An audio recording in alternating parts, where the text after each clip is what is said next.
communications, correspondence, open forum, possibly under 3 minutes. For a Greene meeting last week.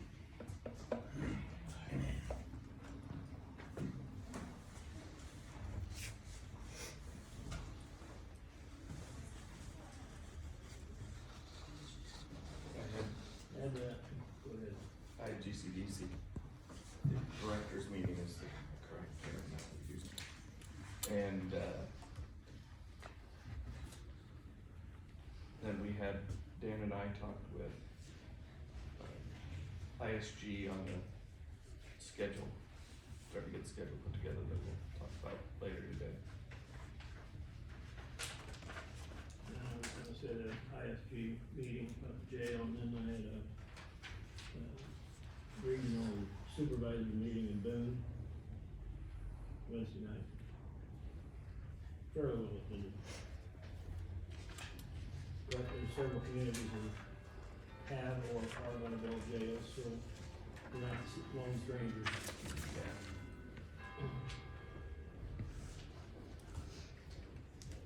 Yeah, there was several, we was watching the poll results like on TV. There was several that So were, several referendums.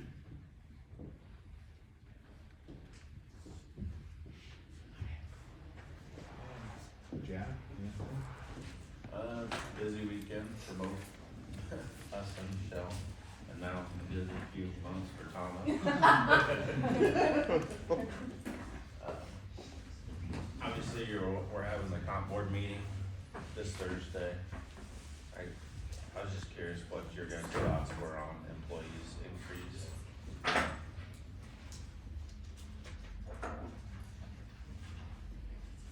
I was thinking 3%, 2.5, 3 for employees. I think in the past, I think we've done a lot to get us to a good place in comparison to offices around the county or the state. So, yeah,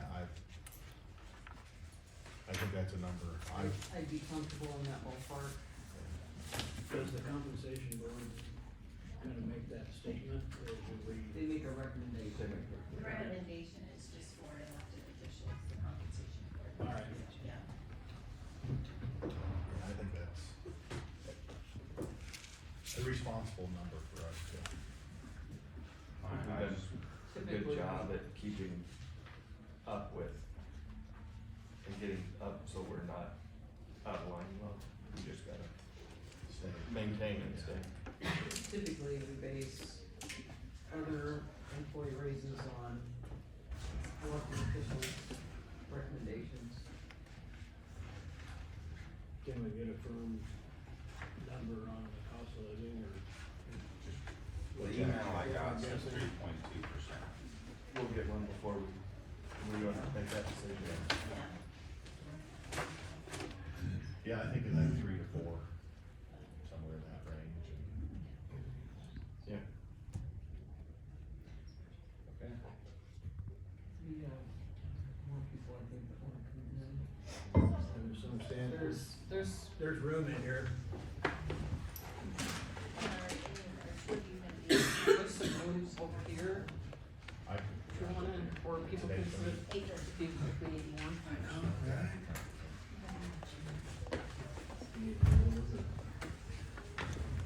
You just can't have one or two. If you don't have enough, John said he would be Thursday morning at the Oh.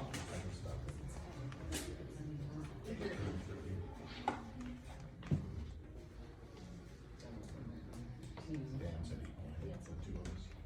Okay. if nobody else can, I'll put me down, otherwise. So I could also, so. But you'd love to do that, so. Well, I really want to. Do you have anything, Michelle? Just gotta use what you have. Caitlin? Thomas? Morning. Good morning. Just 2 items. One, I'm thankful we don't have a display to the Temple of Satan in our courthouse. I'm sure you've read about that, but I wanna, underscore that this is why we have the public art policy.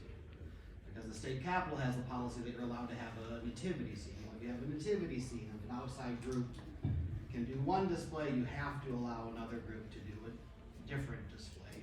Here, we don't allow any outside group to put in displays. No shrines to Satan in retirement. Secondly, and we may want to discuss this later in the agenda when GCDC gives its budget request, because we have a draft 2080 agreement that Brandon Homer on behalf of GCDC and I have exchanged back and forth. And it sounds like there's one provision that we may want to discuss, and if the people here with GCDC just want to discuss it, then I think we can quickly resolve the disagreement, but I can't talk on your behalf without getting the nod from you, so maybe we'll just wait till Okay. that point in the agenda. That sounds fine. Thank you. Yeah, thank you. Michelle? I just wanted to give you an update on the sound system. It was a few months ago, we figured out that one of the speakers that's in front of Mira's Embroidery was causing issues on the rest of the west side of the west side of the street. I was cleaning out the closet, the sound closet a little bit, and I did find a spare speaker for that, and I worked with the city, and we're gonna have Jeff Grow come install that here pretty soon. You probably didn't even notice the lack of that speaker, but it should be fixed here hopefully this week. Thank you. Wade, good morning. Good morning. We're doing our safety meetings down at the shop today and tomorrow, which is nice with the weather. It's we normally schedule them earlier in November, but it worked out this year that with the weather, we were still working, and we figured right now it'd be a good time, but it's still nice, so I guess we can we'll get this over with. I mean, those are about 2 days of intense training, from everything to forklift training to CPR, first aid. We do have a little bit we can put off till March, so we're gonna wait till March to finish up that training. It's our yearly required OSHA training. And then I was gonna briefly discuss, I met with Heidi Kuhl from Northland. We had our conference last week, and so we had a nice conversation I gave her some of the particulars about what's going on with this Landis installation. It's gonna be over there by Boxholm, or between Boxholm and Peyton. And our intention to try to get at least that segment of road completed in 25, although I gave her a lot of options. If it's better for us financially to go for the whole project and then do it over 2 years, or if it'd be better just to do that 4 miles. Obviously for us, cost-wise with construction, it's if we can do it all in one big project, we see some benefits of that. Now, that doesn't mean it will cash flow for the TIF portion of it as an entire project. We're talking $17 million, probably in that range. And is that from 144 to the county line? No, oh, that one project is, yes, excuse me, yeah, but then the other one would be P46 south of E18 down to the Dana paved E26. Okay. And then we're looking at E26 all the way from Dana, which that first 2 miles isn't too bad coming out of Dana. However, if we're looking at something, this project to Grand Junction is now in its 31st year, and we've done very little work on it. So I mean, when we're laying down concrete pavement, we're looking at 50-year service life at least for Greene County, especially the way we're gonna do it. So I think we've got, and then we've got P46 obviously down to New 30. That first 2 miles south of the Dana pavement is really the worst, yeah. I mean, so we could do some additional patching there. I just don't wanna get 5 years in between projects, you know, maybe do E18 and then have to wait 5 years. We're gonna have to put a lot of money in the interim for maintenance to try to keep that. Does that make sense? Yeah. Yeah, so I think the other project we had in the urban renewal plan was everything west of one forty-four that had to do with the other windmill, project. The Dana pavement, if you'd extend it over to Highway 4, that's probably our roughest part in that whole section. I think what we'll probably do is do some patching, maybe on the Spring Lake pavement instead of any type of total reconstruction, and we can get away with that. So I gave her a lot of different options, and she's gonna talk to me after, not this week. She said next week would be better, so we'll have a little more information as to how we can proceed. Then we can have a conversation with you and see what your thoughts are on it. I'll have a number of different scenarios there.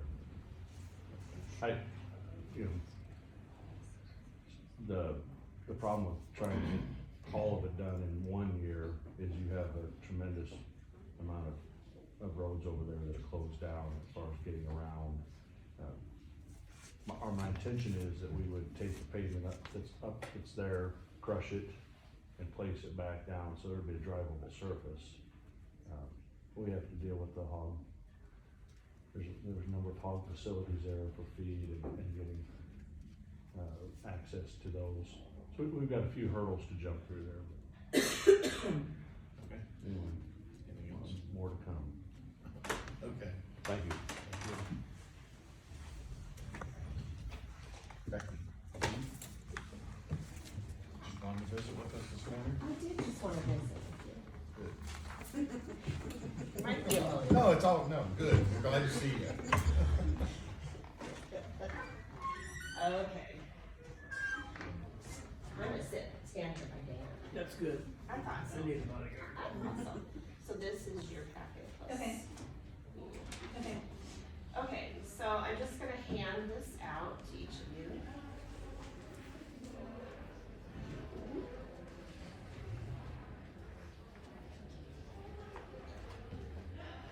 And this contains our FY '25 budget request for public health. We've had kind of a challenging year with continued COVID vaccinations and having the vaccine available and that kind of thing. But a lot of that, as you'll see here in a little bit, will decrease. So I'm not gonna read through everything. One thing, the first page after the cover page is the reappointments of the Board of Health members. Dawn and Juanita Gilly, and then Annie Smith, and they have graciously agreed to be on for another 3 years. Thank you for that. I don't know if you can really fully appreciate the amount of things they do for us for support. We have a really, really good group in our Board of Health.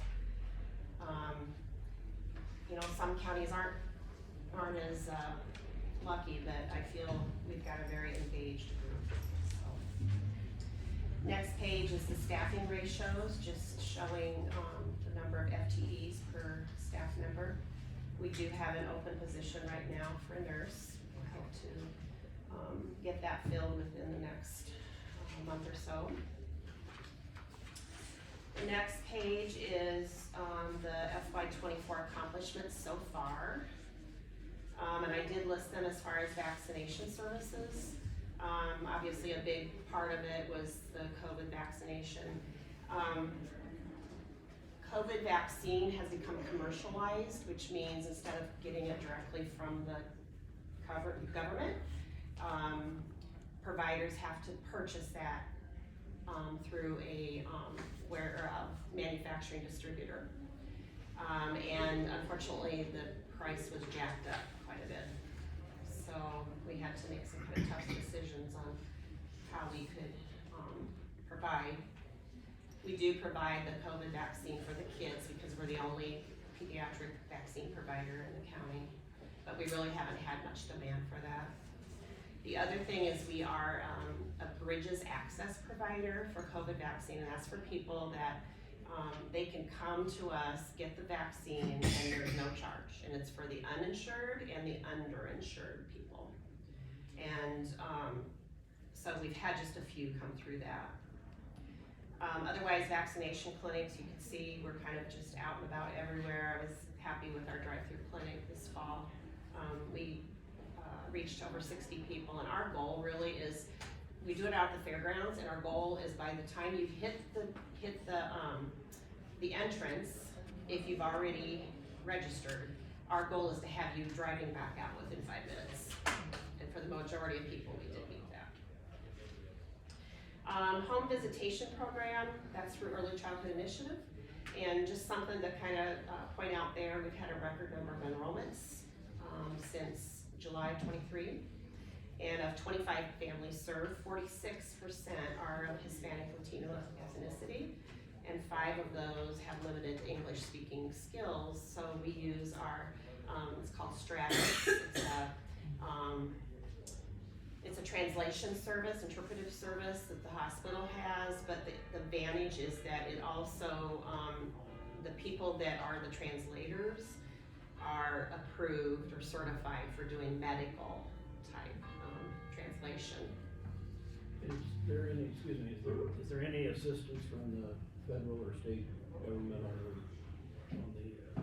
On the translation? You know, on the cost of the shots and the translation, the expense of giving the medical offerings to the Latinos? Right. So like the Hopes program, our home visiting program, came to that meeting, we have grant funding that covers that, and it also will include translation. We can get reimbursed for translation costs. So that was your question. Yeah. As far as on the vaccine side, that would be, we use our Vaccine for Children vaccine, which is for people that are uninsured or underinsured or have Medicaid. So like with schools, you get whatever. Yeah, ours is just kind of, I don't know that it's really weighted. Most of our funding is related to population. If that makes sense. Our child adolescent health services, real quickly, we're under different community or collaborative service areas now. So our lead agency is Crawford County Health Department, and we have subcontracts with them to provide several different services that are listed. And then the New Opportunities has the first 5 programs. So that's the birth through 5, care coordination for like if a kid goes to the doctor or provider and they notice some developmental delays or they've got some mental health issues, then our social worker gets the referral and they work with the family on a short-term basis just to link them in. So we do that for both Greene and Guthrie County right now under the New Opportunities subcontract. COVID IT upgrade funds, and I'll go through this a little bit, but to make a long story short, COVID dollars, response dollars came in as multiple little arms of funding based on like health equity or vaccine response, reaching as many people as possible. And then also it came under for IT upgrade for every local public agency to be able to have the infrastructure of IT that they need for future needs, for like communicable diseases or God forbid we have another pandemic. So that was a tune of about $97,000, and they extended it several times, the contracts, and that will end at the end of this year, but we were able to get much better updating of it for that.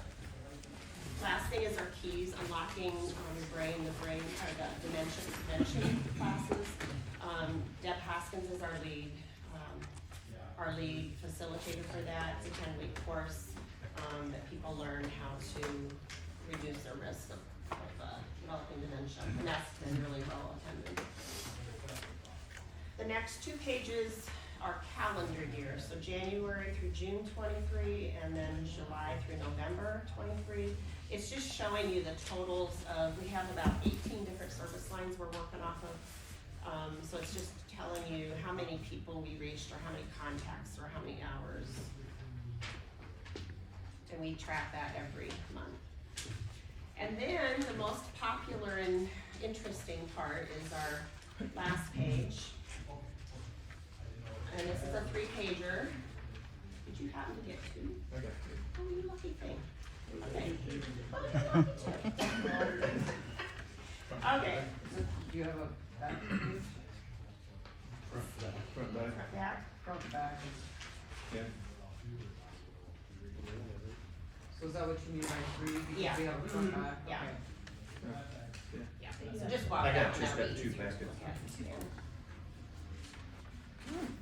They're both the same. I just got overindulgent with my printer. Okay, so the first page is the revenue for public health, and you can see, the 300,000 that we've been receiving from the, county tax dollars. And, then our Hopes grant is probably one of our bigger grants. We had 101,000, this year, and we anticipate that may stay the same. Another big line item is immunizations of all sources, so that includes immunizations that we get insurance coverage, like reimbursement, like Blue Cross Blue Shield, Medicare, Medicaid, donations, that kind of thing. And then you can see that the FY25 proposed budget is come down quite a bit, right? It's because of the fact that those COVID dollars that help us to get reimbursement for our time in doing the COVID vaccines, the final extension ends December 31st of this year. So those dollars will go away. And that will drive decrease in our immunization revenue. Then we've got our Elder Bridge grants. We have 3 of those. One of them is to promote our transportation, our healthy rides. We have an emergency preparedness grant that we use with preparedness for like public health, hospital, EMS, and EMA. We're as a coalition within a 11 county group. Those dollars are local. Let's see what else is exciting here. And then when I was talking about the child adolescent health program, you can see that we get some money from Crawford County for doing some services that they are contracted through the state to do. And then the first 5 is the funding we receive from New Opportunities for that specific program under that service area. Lifeline, we changed things a little bit on Lifeline. For many, many years, people have not had to pay anything but a monitoring fee, including replacement buttons and installations and things like that. And we made a hard decision that we needed to add some fee to that. So there is a fee for like if we go out to do an installation, and then if there's a replacement button, like if a battery it only lasts for a couple years if that goes bad. So that has helped tremendously to offset our expense. How has that been received? I only had 1 or 2 calls. We sent out a letter letting them know, and only a few calls, but we just explained, you know, this is kind of similar to everything else. So the second page is the expenses.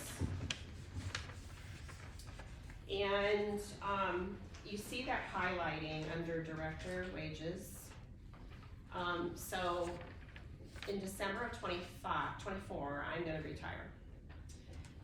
So we've been trying to figure out, okay, well, how do we do this on a budget? So we looked at what is my annual, and then what would be like 3 or 4 months worth of orienting a new director that while I'm still here. So that's how that's factored in. Let's see here, what else is there? Obviously, the vaccines are costly, but I think we're gonna see a decrease in that because we're on the adult side for COVID, we're allowing the pharmacies to take care of that. So, other than that, you can see at the bottom the total indirect cost as a hospital-based agency. is, the 308-2249. And Dan, I don't know how well that you've kind of understood what public health is as far as a hospital base, but there's a certain number of agencies that are county-based, and then there's a certain number that are hospital-based. And so the county funds that we receive, go towards offsetting that indirect cost.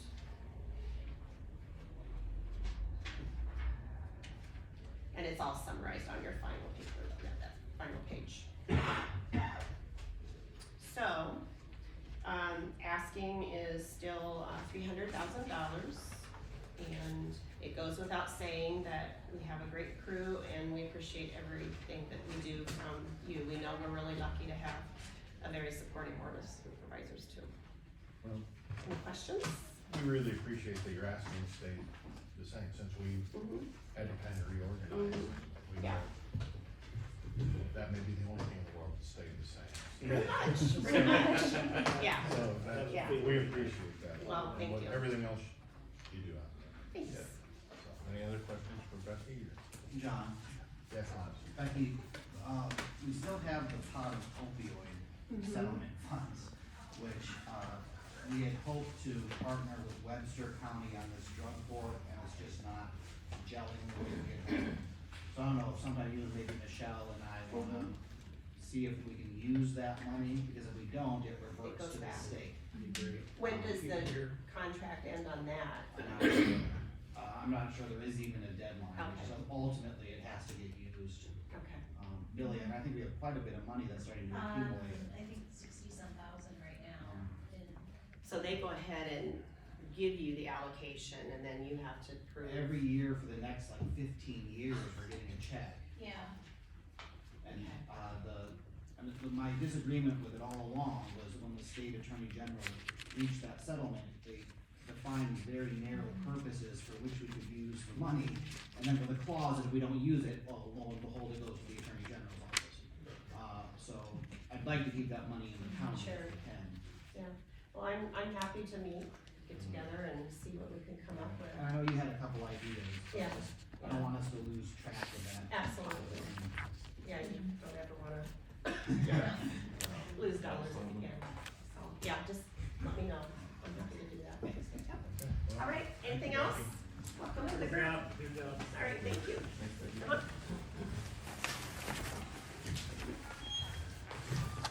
Fiscal 25-year. I think. Lori. You want me to keep it 3 minutes? Yeah. Can I come in? Yep. Start.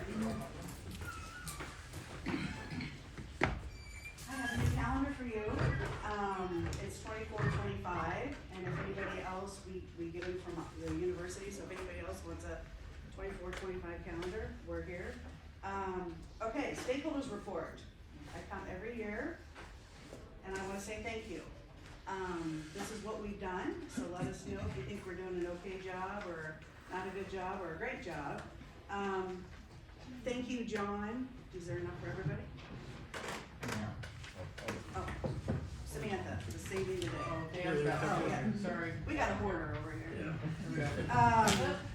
President Winterstein from Iowa State University only stopped at about a half dozen extension offices, and we were one of them. That was in July. John was there representing. We had people representing the entire county, and I was very impressed with the involvement. She was just there for an hour. Our new vice president of the extension was there. Also, our assistant vice president was there. So it was a great way of hearing, and a quote a lot of us will remember, the hardship of the 80s and the farm economy. Our new vice president said, this isn't the 80s anymore. We don't talk about extension, we invest in extension. So that's what you do, that's what you all do, and I wanna say thank you. I'm gonna do this very quickly because I know you have a full agenda. Women Marketing Greene, we do that every year. It's just what it sounds like. It's women in the ag community.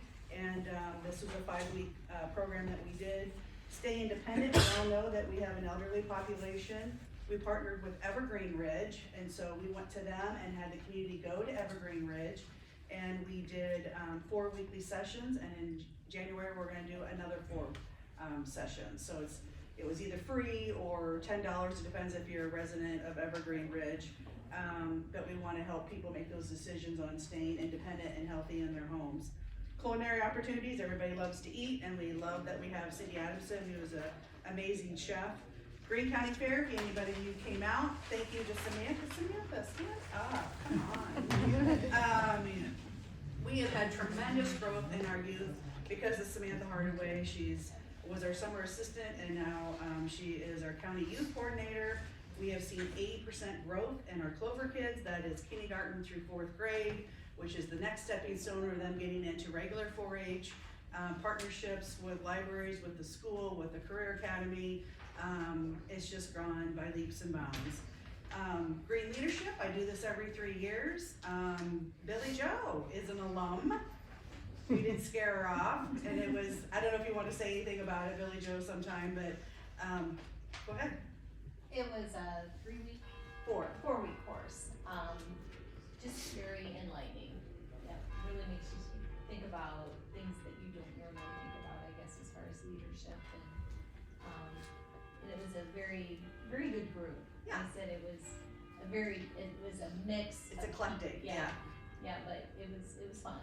It was very, very Well, good. good, because you learn by having fun, and we Yeah. learn how to work with people who are different than themselves. So I said, take this home, or to your next door neighbor, whoever, that may be giving you a challenge, work with others. And the whole purpose of the Greene Leadership Program is for people to sit on the board of supervisors, go on the library board, go on the hospital board, go on the extension board.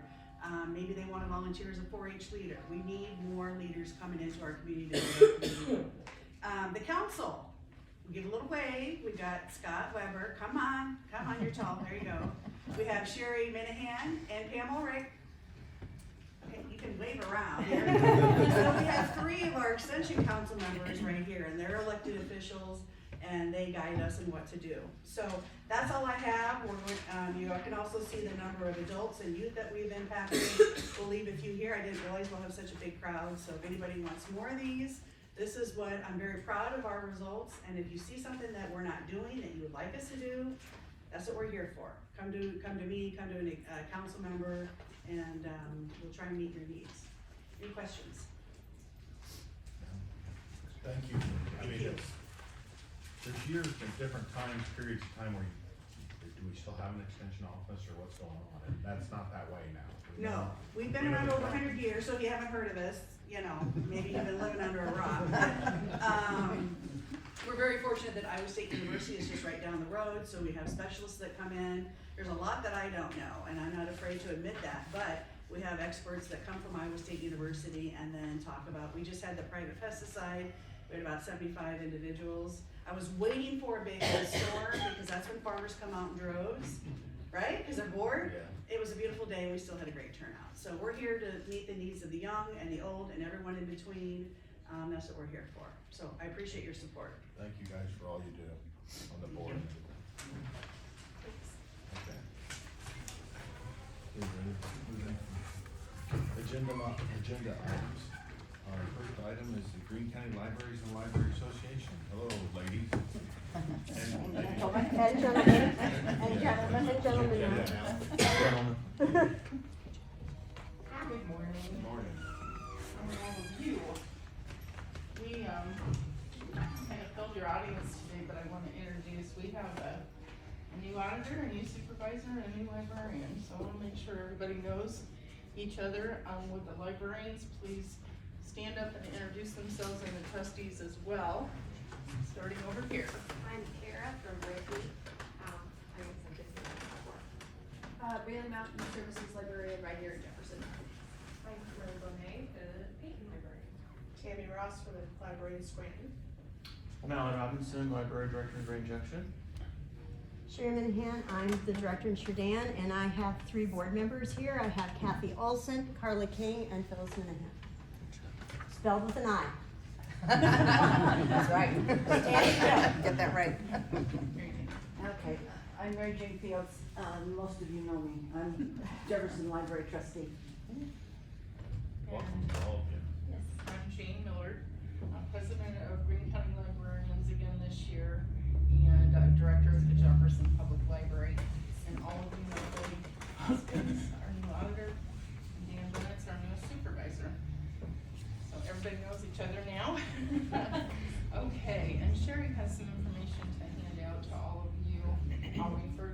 as I talk. Please interrupt me if you have any questions. Librarians, prompt me if I forget something. Okay, so this last year, we received $10,000 from the Board of Supervisors to do programming together. And you are very used to us coming and telling you about that. We use it for children, for teens, and for adults so that we catch all the age groups. You sponsor our Toddler Fest every year, and we were really thrilled to be able to do that again in person this last April, and it was nice to be back. We have movies for teens at Sierra, who we partner with, summer reading programs for children and teens that you sponsor, a movie license so we can all show movies in our libraries, a countywide book discussion for adults, and the new technology that we add to our libraries. We also hold an annual trustee training event. That's something that's required by the state library, and we get them all together one time each year in November and have a trainer come and keep us up to date on what's going on at the state library level and so on. We also hold we share the Greene County Digital Archive, and we share the content and the management of that. So we really meet together a lot, we partner a lot, we work together a lot. We support each other's libraries and our communities. We meet quarterly, but we seem to send a lot of emails and meet on Zoom in between to get a lot done for the people of Greene County. We take advantage of continuing ed opportunities through the state library, sometimes together, sometimes individually.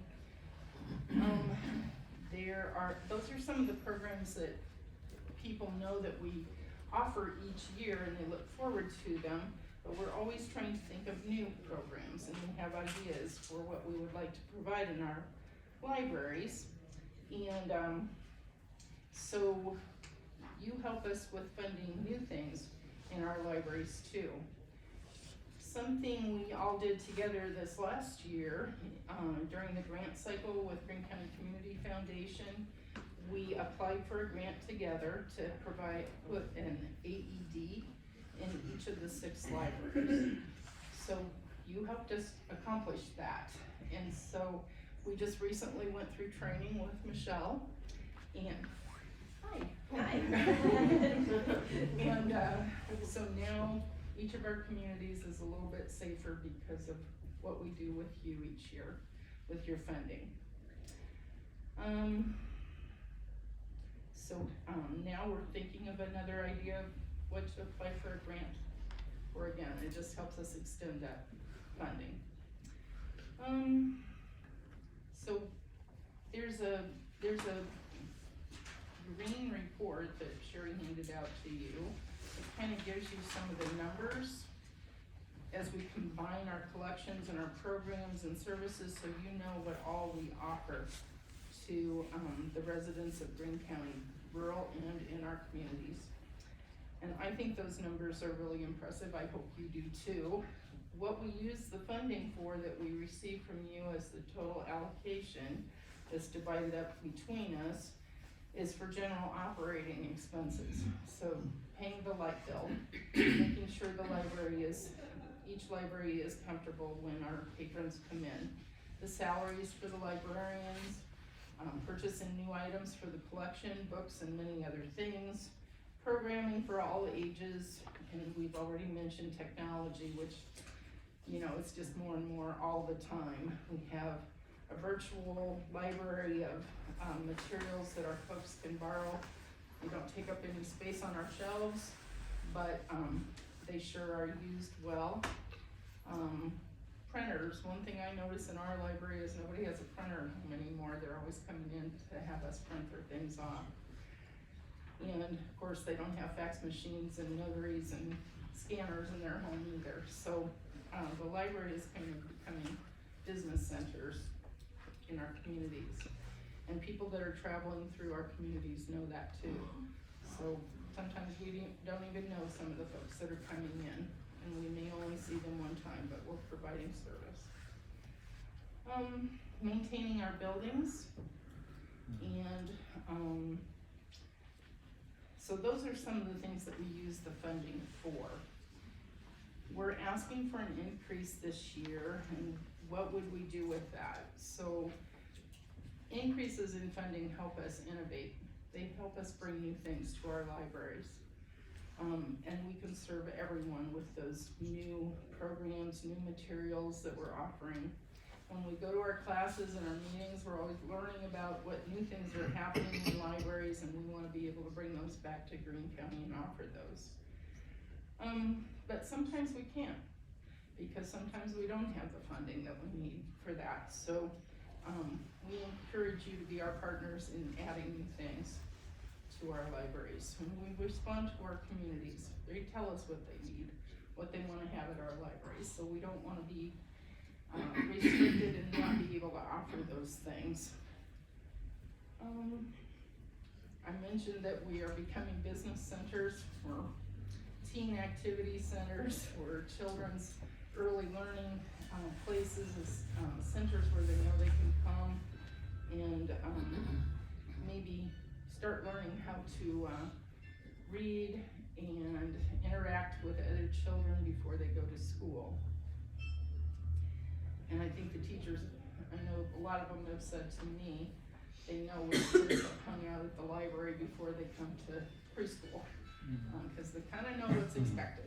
And they're well on their way to learning.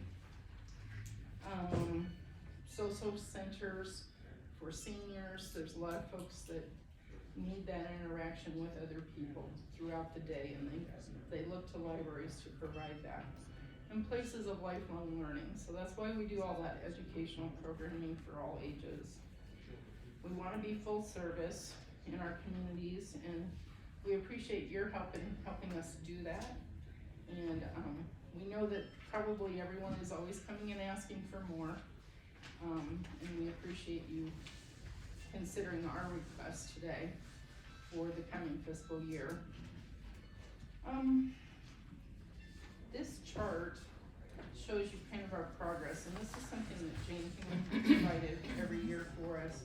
Is extremely helpful for us to see, and Billy, I'm assuming we'll keep getting that from you. One thing that you do in addition to what you see here on this chart is the 10,000 for annual programming together, so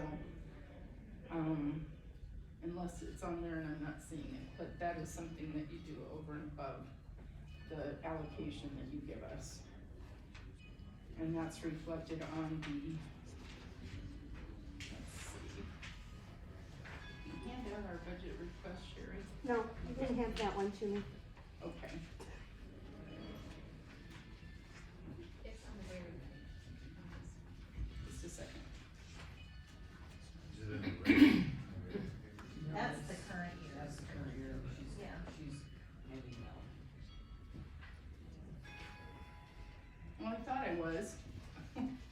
Okay, I'm sorry, I'm missing a sheet in my presentation here. And that's our annual budget request. We're asking for an $8,000 increase. And I'm sorry, I will have to bring that back to you. We're currently at 73,540, and an 8% budget increase would be another 5,400.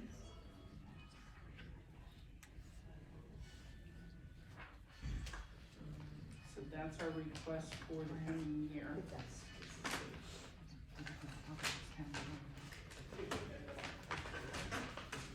I have a copy. Mary says, Okay. see it? Yeah, Thank hit you. one off. Thank you. I'll have those for you in a moment. It's crinkly.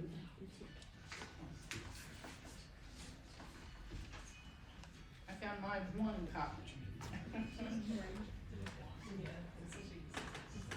Did you say 8%? 8%. 8%. Yeah. She did actually. Oh, okay. 8%, and it's actually $5,885. That is not an increase to the cooperative programming budget, that's an increase to the total allocation is what we're asking for, so it can be divided between the 6 libraries.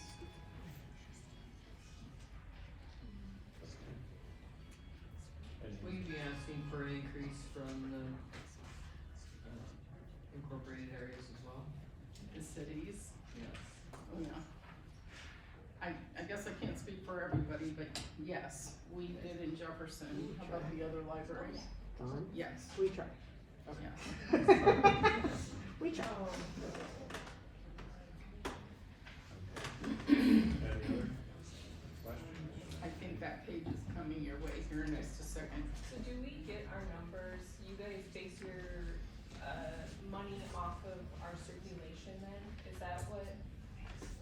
It's a $4,000 base amount. That's based off of our circulation? No, it's just a straight up $4,000.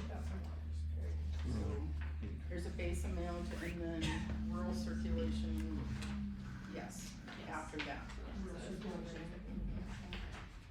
So it's, yeah. That sheet divides it up between all of us, that's 73,000. Jane, did we have copies? Oh, I we have actually them now. make 7. Great, that's Yep. great, thank you, Okay. thank you for your help. Okay, so that puts it out into a visual for you. At the top, 73,540 is what we're receiving now. That includes a $4,000 base amount. And then each library gets an extra 1,000. And then the rest of that is distributed based on circulation to rural patrons. So we all keep track of how many items we check out to rural. And then the $10,000 cooperative programming budget, you see there in the middle section, and you can see how we divide that up between the different age groups. So that brings our total to 89,540 currently. And towards the bottom, you can see we're requesting 8% increase. And that would be $5,885 on top of that, general allocation.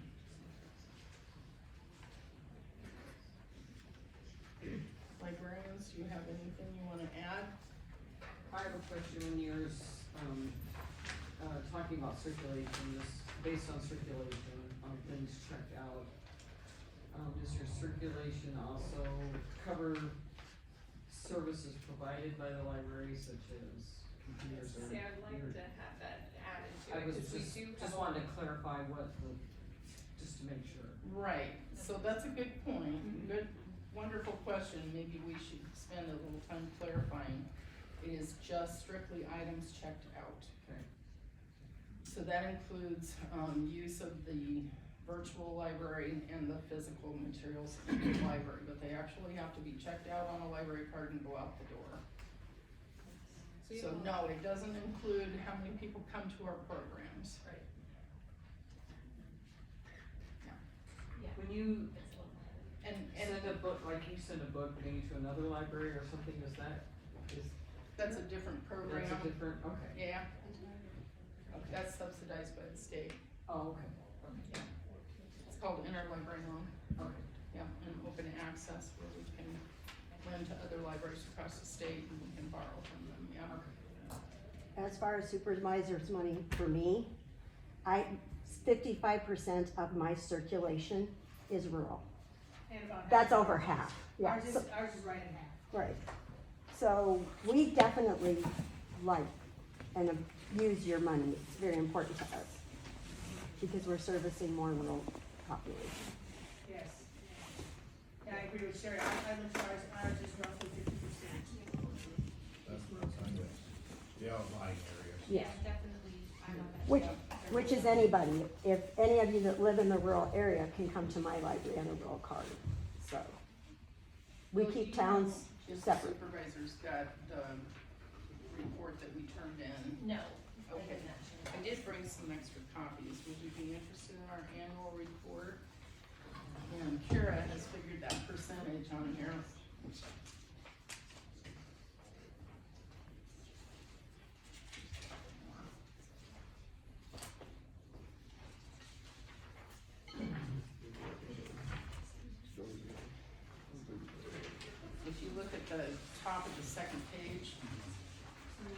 percentages by library of how much is checked out to rural residents.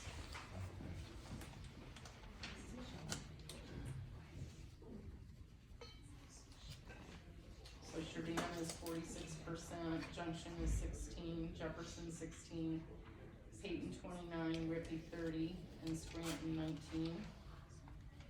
That's based on the numbers that they turned in. How many rural, checkouts to the total number of checkouts? What is that percentage?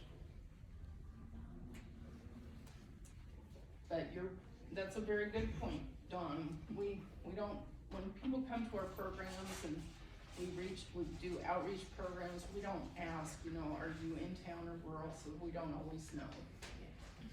So, but that is a big part of what we do for the rural patrons too, is provide that programming.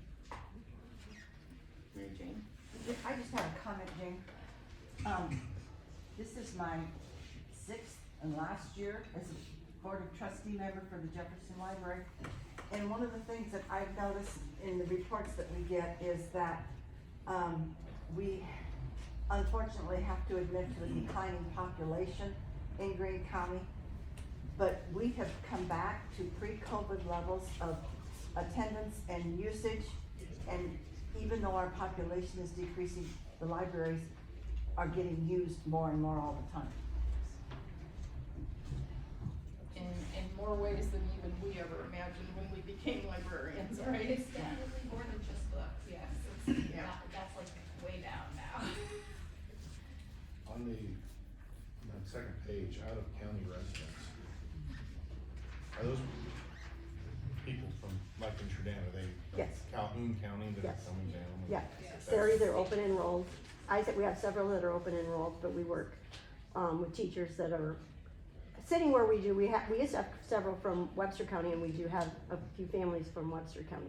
Those dollars are then called open access, so we're reimbursed from the state. Not that it's a lot, but we are reimbursed for those checkouts, but not the services that they use. Is that probably your case, Dallas County or? Oh, yeah, a little.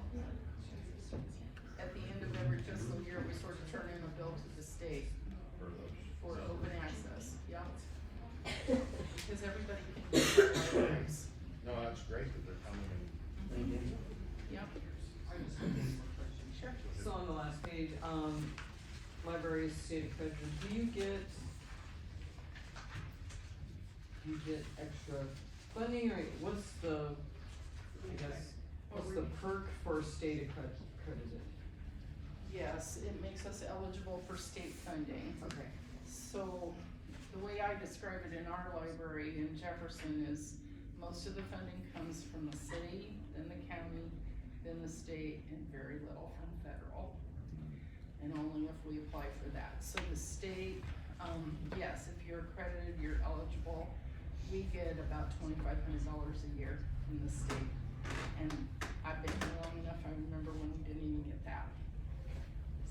And another piece of that, to receive state money, the directors have to be accredited, which means we have to have 45 credit hours every 2 years. Yeah. So I just got my new certification, so that is an important part of that piece too. Yeah. Okay. Kind of a two-part deal. Your library has to be accredited and your librarian has to be endorsed by the state. Okay. It used to be called certified. Right, they keep Yep. changing it. Change the name. I'm a silver level, whatever that means. Yeah. So I invite you to visit our libraries.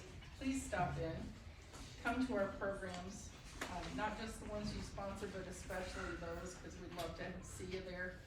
We might even put you to work. You can represent the supervisors. We also love having volunteers help us. We partner with all kinds of groups to do this work. We think it's great how you all work together. I mean, that makes it all a better system. So, any other questions?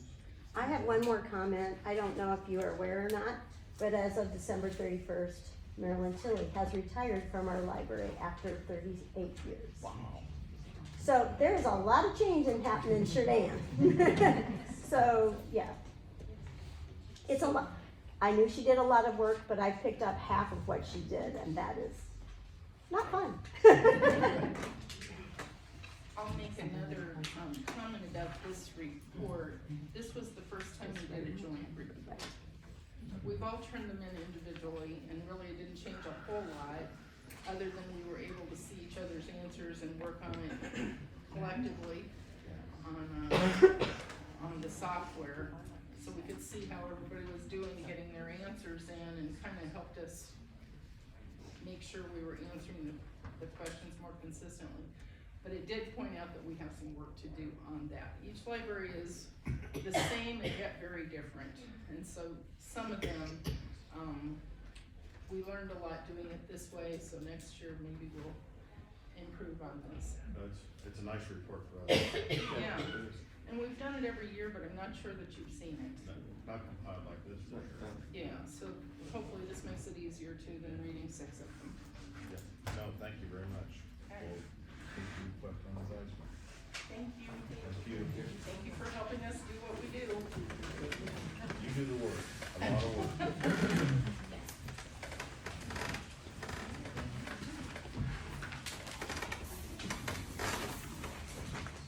Okay. Item on the agenda, RSVP, Freeland, Michelle. Maybe they're out. I think they're staying out. Oh, that's not she left.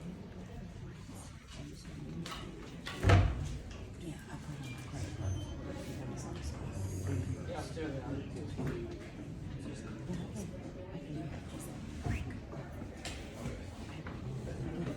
Come on in. Okay, thanks. How are you guys doing? Good, Yeah, good. sorry. That's all right, I need them to take over.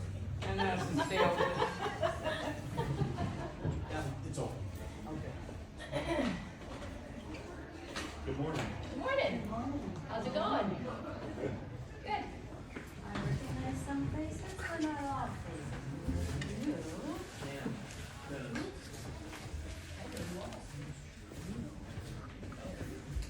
are you up to here?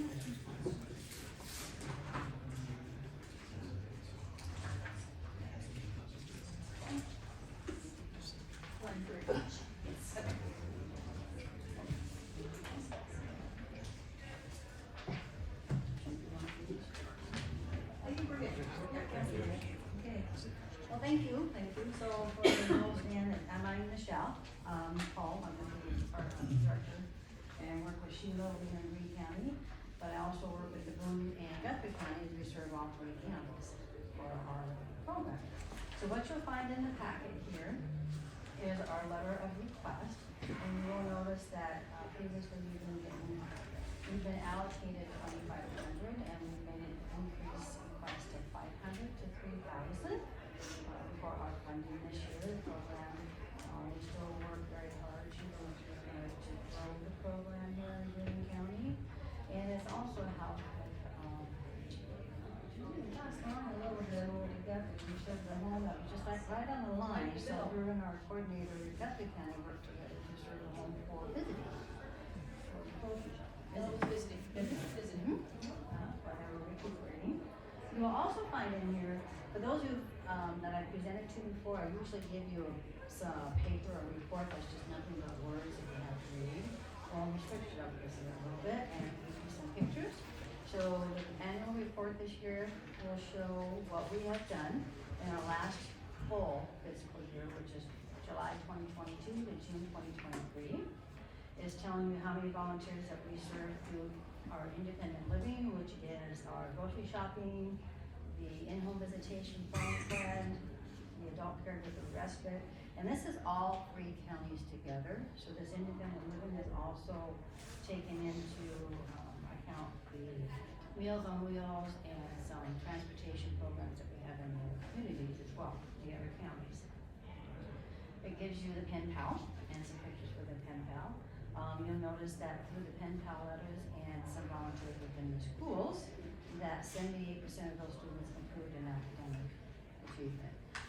Teachers were very happy working with volunteers with the pen pal program and also in one-on-one classroom. We do have back into the schools this year. We have a volunteer back into the school this year with volunteers at Greene County Elementary, as well as the schools in the other communities. We do food insecurity for the other counties, so that's why you're gonna see this on here. And then some of our other accomplishments, which is gonna be, here in Greene County is gonna be the loss of socks. So I did give you some numbers in the following pages for our accomplishments in those areas. So with the loss of socks, it was that particular year that we're talking about. There was over 1,400 pairs of socks and I were collected and distributed to the lower income through New Opportunities when Teresa puts them in their Christmas bag and also to each of the individual schools.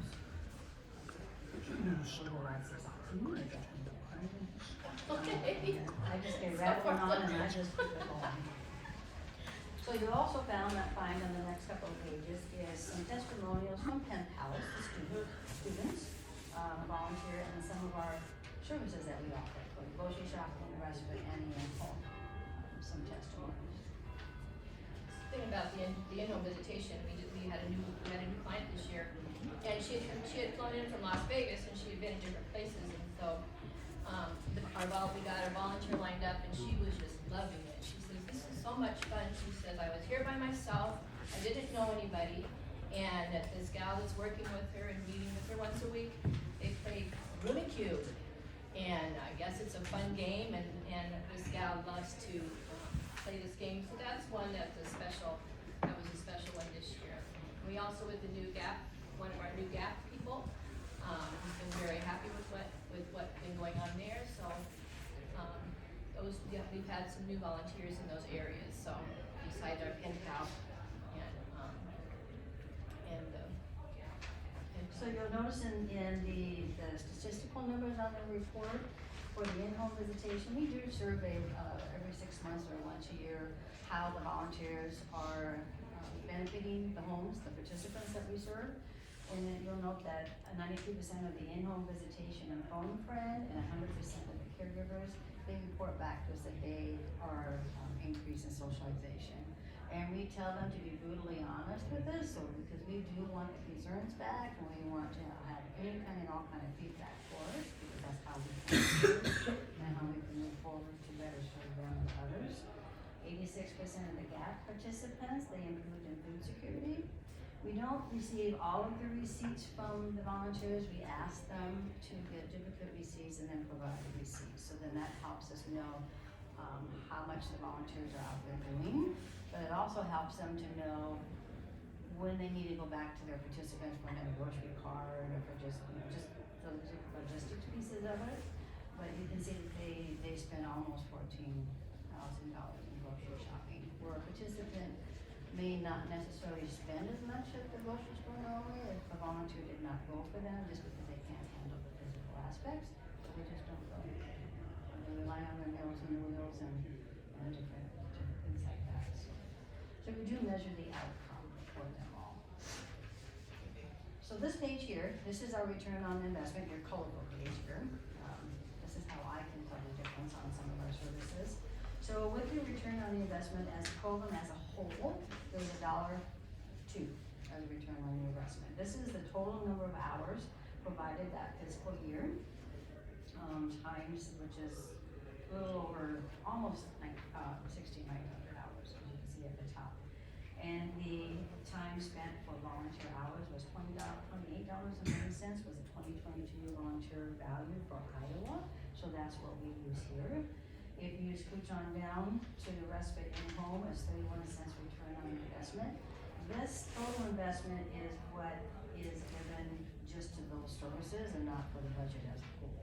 So we try to estimate out what cost we would have to those particular services, whether it's the staff time, promotional time, marketing items, the printing, just the different things that would bring in the volunteers and the participants.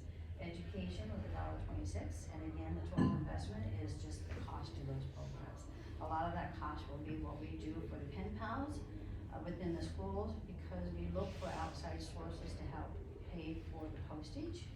So, because the schools don't have a budget for this, and this is a project that we brought to them, so we don't want to expect them to take on that extra burden. So we look for funding sources to help pay for the postage, and also for the envelopes. And we provide for, if they do 8 letters for the year, and there's 90 students, each student will get enough for 8 letters for postage in the envelopes. But then we also, provide snacks, prepackaged snacks and drink items for their pen pal party at the end of the year for them to meet. That's one of the pictures on your thing, you'll see some of them planting flowers together. So for Greene County, this is where I put together for what she has done here in Greene County for independent living, for the services that we offer.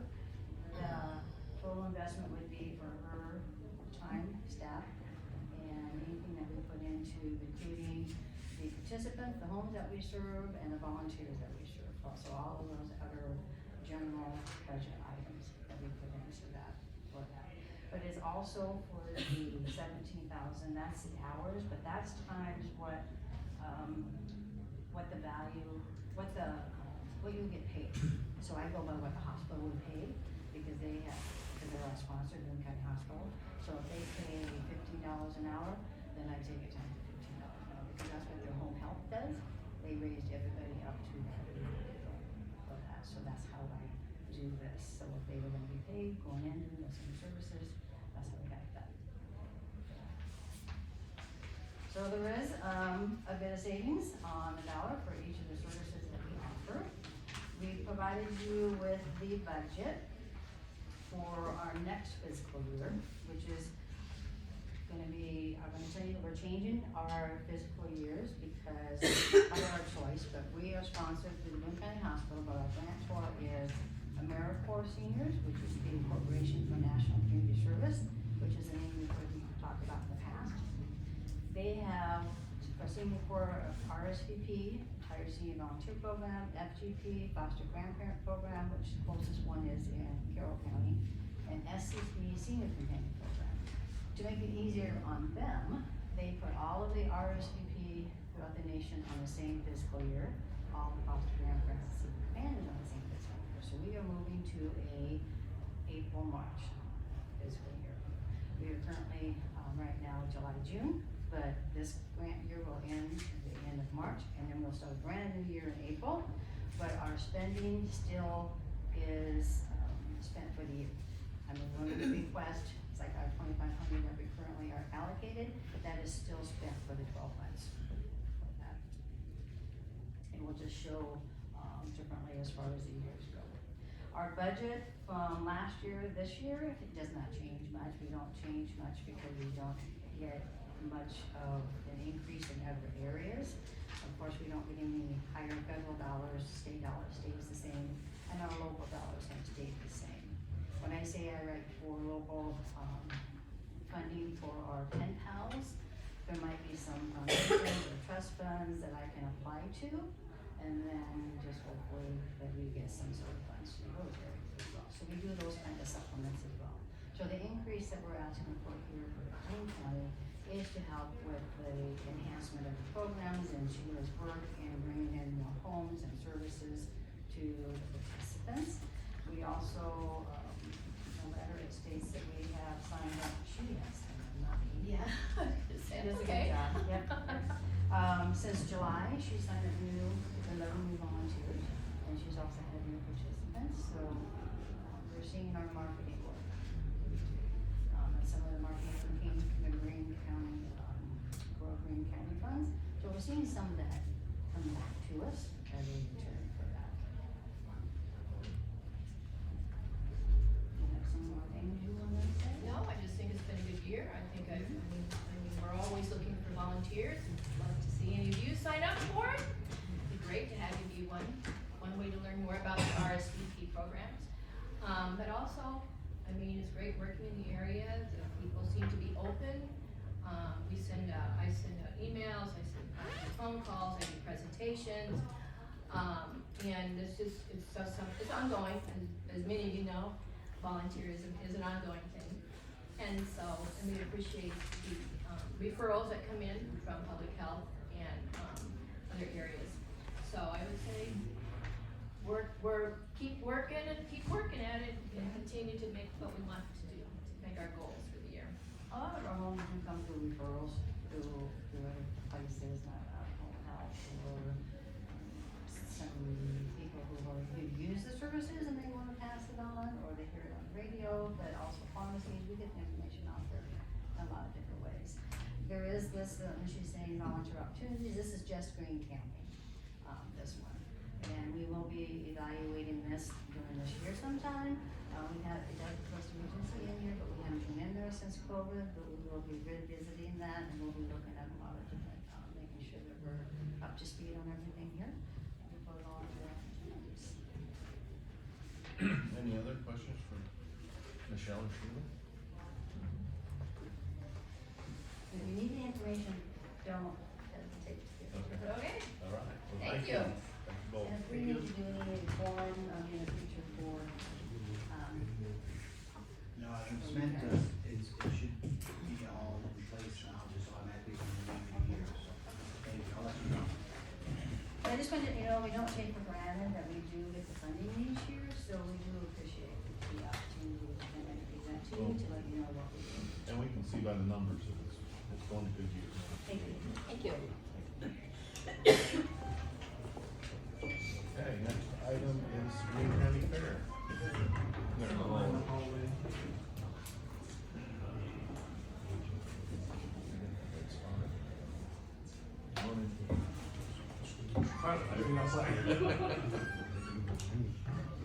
Morning, Doug.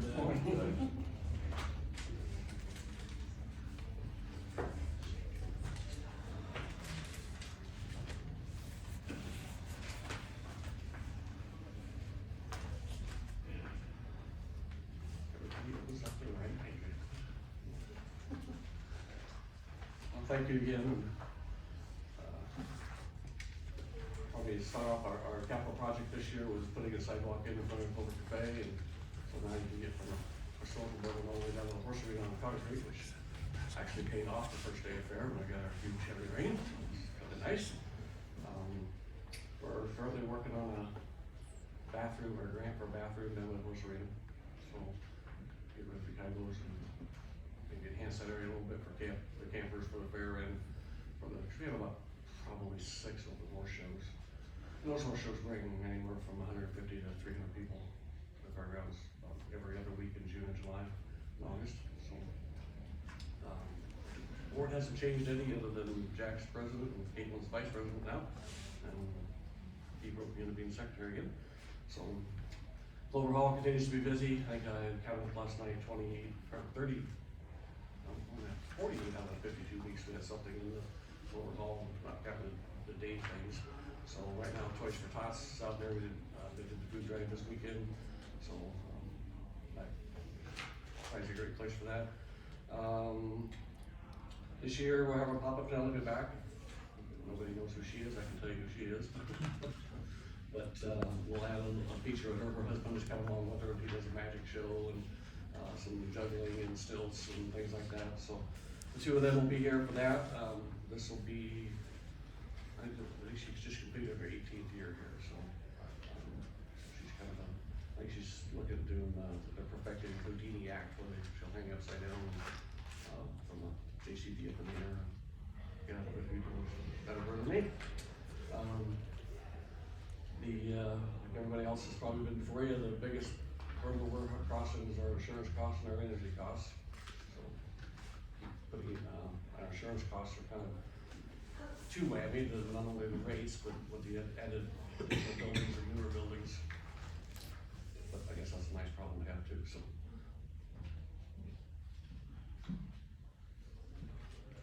The request is for the same as always, 24,000.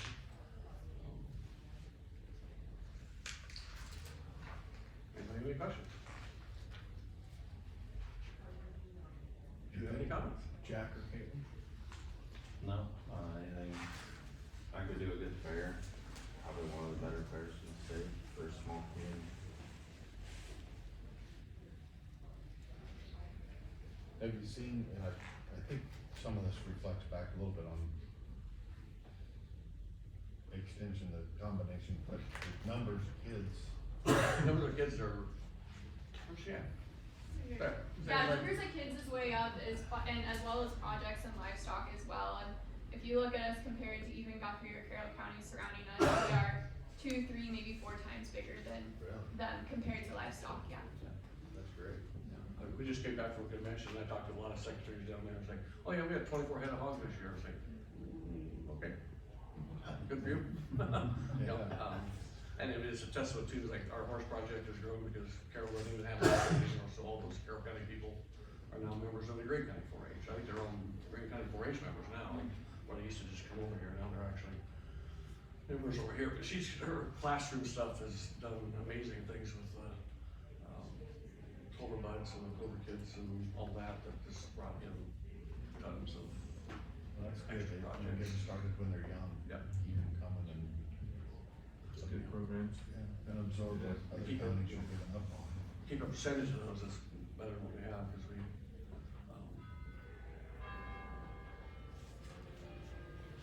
I think like Doug said, you know, our job is to provide the grounds, and if we can get this bathroom on the south side by the horse arena, I think that would be a huge improvement to the grounds and service a lot of people, so we're really excited about that. Then when you have flood 93, you can all huddle in the bathroom again. We'll Down there raise in it- your flooded house. we'll raise it up a little bit. The bathroom on the hill, on the lower part of the fairgrounds. Yeah. So, I mean, it's one of those things that kind of grew, we've got Ed Kairos for years, and it's a long walk up to the ones up on top of the hill, and they're nothing great to go to either, Yeah. so, this way there'll be something a little more modern, and we'll put air conditioning in it, believe it or not, so it's, you know, in there, and the problem is, it's gonna have to be a closed system, it's a septic system, because it's a little wet. I suppose we could go perk it right now, and probably would perk okay, as dry as it is. Yeah, right now. But, I'm afraid if it gets wet, then things backing back up into it, so. And we're below any sewer either to the west of us, or obviously to the north of us, so, we'll still have to pump it, but like, we're looking at a 2,200 gallon septic tank in there, or this tank. But it'll be more than one stall, and dry dressing rooms for the kids, that's one of the requests that they've had down there too. Someplace to go change those horse projects all the times. We'll change costumes 3 or 4 times throughout the day. That way they can go in there and change and come back out. That'd be a nice addition. Any other questions from the board? Our investment in the fair is always felt good. We appreciate it. I mean, A lot of nice improvements. Thank you much. Any questions? Thanks, Doug.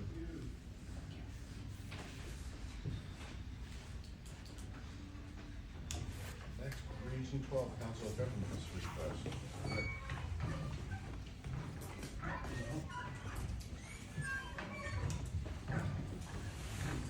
Hello, everybody. Good morning. You have my letter, baby. It's the only year I didn't bring it, so you probably don't have it. Cause every other year, you always did. Okay, so it's pretty, our request would be pretty much like it has been every year. There are, really 3 components to it: the local, the transit, and the housing trust fund. So, on the local side of it, FY '25 would be 95 cents per capita, which is, what would the executive board would approve for the 2080 dues. That would be, if my math is correct, 8332.45. That's an increase of just under $100 current fiscal year. Then there's the public transit request for assistance. That would be 58 cents per capita, which is $5,087.18. So that increase is also just under $100. Then there is the always never known amount, but it's tiny, the capital match piece, which is 3 cents per mile. I think that's probably $100 to $150 is maybe what the estimate would be on that, but that varies, and that's based on the usage from last fiscal year. And then the trust fund would be stable at $10,000 for that request. The total amount then is $23,419 to the COG and to the trust fund. So no RLF match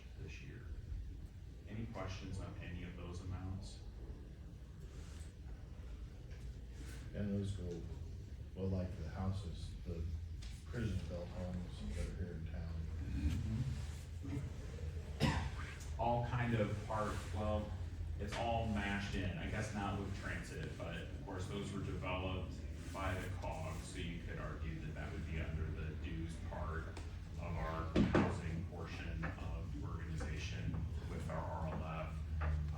But the Housing Trust Fund also supported those to a degree, because we do have a developer piece of that. As far as things just going on that we've got transit-wise, I think everything is kind of coming back. It's not 100% of what it was pre-COVID. We would love to hire a full-time person to be a transit driver. That proves tough. I mean, the school district, of course, isn't finding drivers here, and your industry is just, it's tough to find someone. I think we are gonna add a part-time, hopefully here next week, that she will start, which will give us a full-time and 2 part-time individuals, and then we have an employee in Guthrie County that serves up here if needed. Also have an opening in planning, Luke Hamill, I don't know if any of you worked with him, he's originally from Milwaukee and got a job back closer to home, so we've got a planner opening that we're working on filling in local assistance. In the revolving loan fund side of things, still, I'm waiting for the right time to strike to seek the disaster money loan that we talked about. They don't 100% love RLF as they love other things, but they're gonna be coming up against a cliff, so they're gonna have to commit money. And so I think when they get ready to start throwing money out the window, I'm going to stand outside of the bucket if possible. That's my goal. We did, however, get $1 million 1% loan from USDA that Sean told you about, without any match. That I could get that. Our very first project was to support housing development. That fund, it's the only, I think, really the only economic development loan product that can support housing development, because the EDA won't do it, USDA generally doesn't do it, but now their IRP program will, so we wrote it into the rules, and we did make a loan to Andy Roland, though it isn't project specific. It's anywhere in our district, but we all understand that it's here that he's gonna be using those funds to develop, or here in Jefferson, using those funds to develop with, but that's a working capital loan. So it's a little bit different than our other economic development projects where it's very position specific, that you're gonna open jobs in this Main Street business or at this factory. This is, you are going to create housing somewhere, and you've got 5 years to use this working capital loan to do that. So that project is here. And like I said, we have $1 million, the most we can loan is $400,000. So if the rest of it gets loaned out, we can go back to our other IRPs and change those plans if we want, and make housing development eligible there as well, which I'll talk, my intention would be to talk to our board about doing, if there's interest there.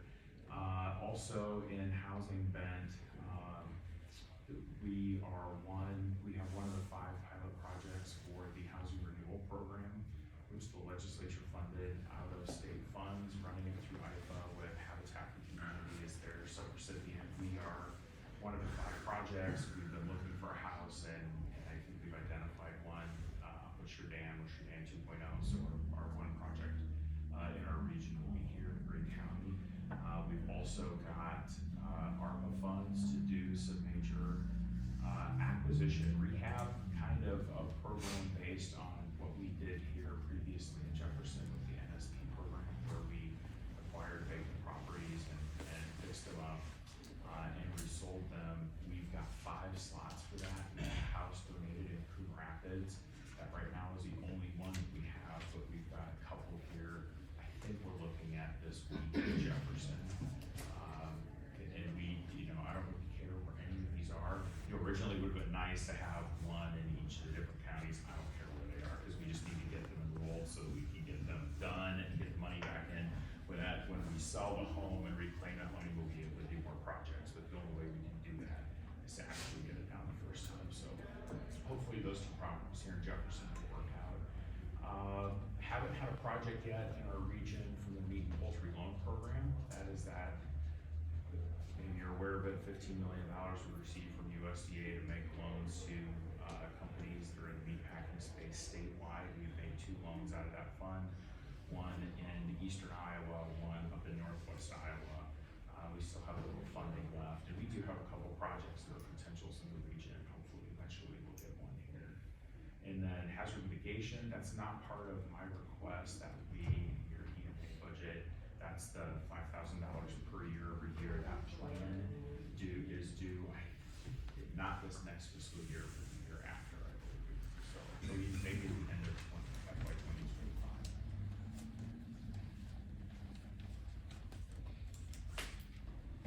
Any questions about the COG or things you're working on or any of this request? So projected, did you say it was the same as Like, last year? or It's, what- it'd be up a couple $100, 23,419, cause the per capita moves up 1 penny each year, so on the COG 2080 dues side, it'd go up $92 to 83.32 and some change.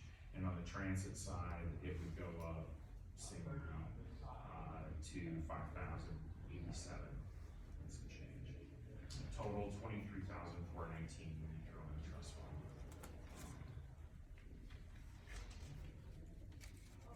And I think the fact that, well, the poultry and meat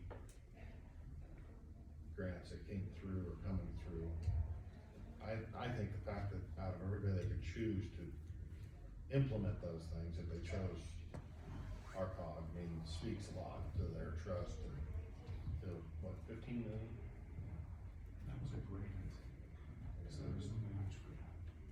And, so they do a lot of good things in the region and they even, that's being recognized and being entrusted with that responsibility in the state and actually, but how do you,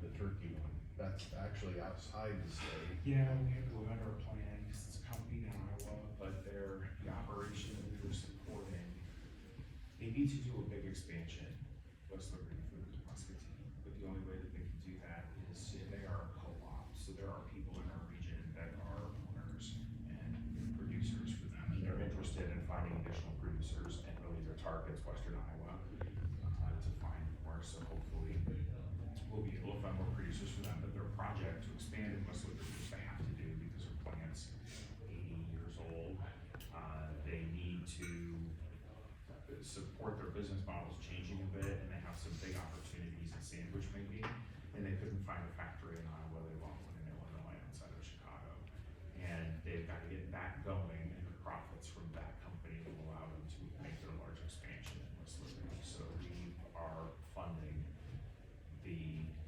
partially the sandwich operation outside of Chicago, so.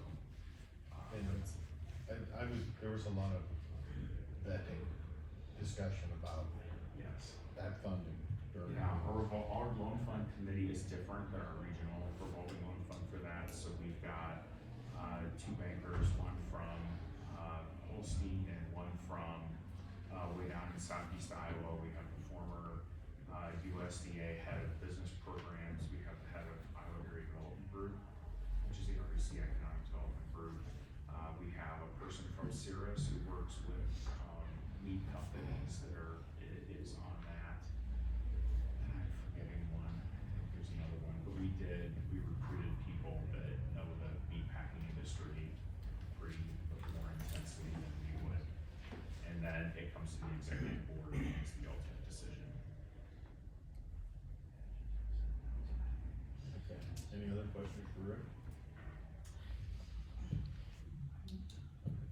Thanks for coming over, Rick. Okay, thank you.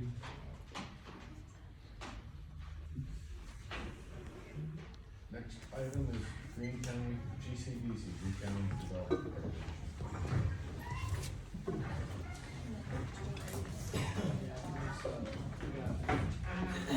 On this side, so you guys can get a workout on your neck the other way, I want you guys to get cramped up. Yeah.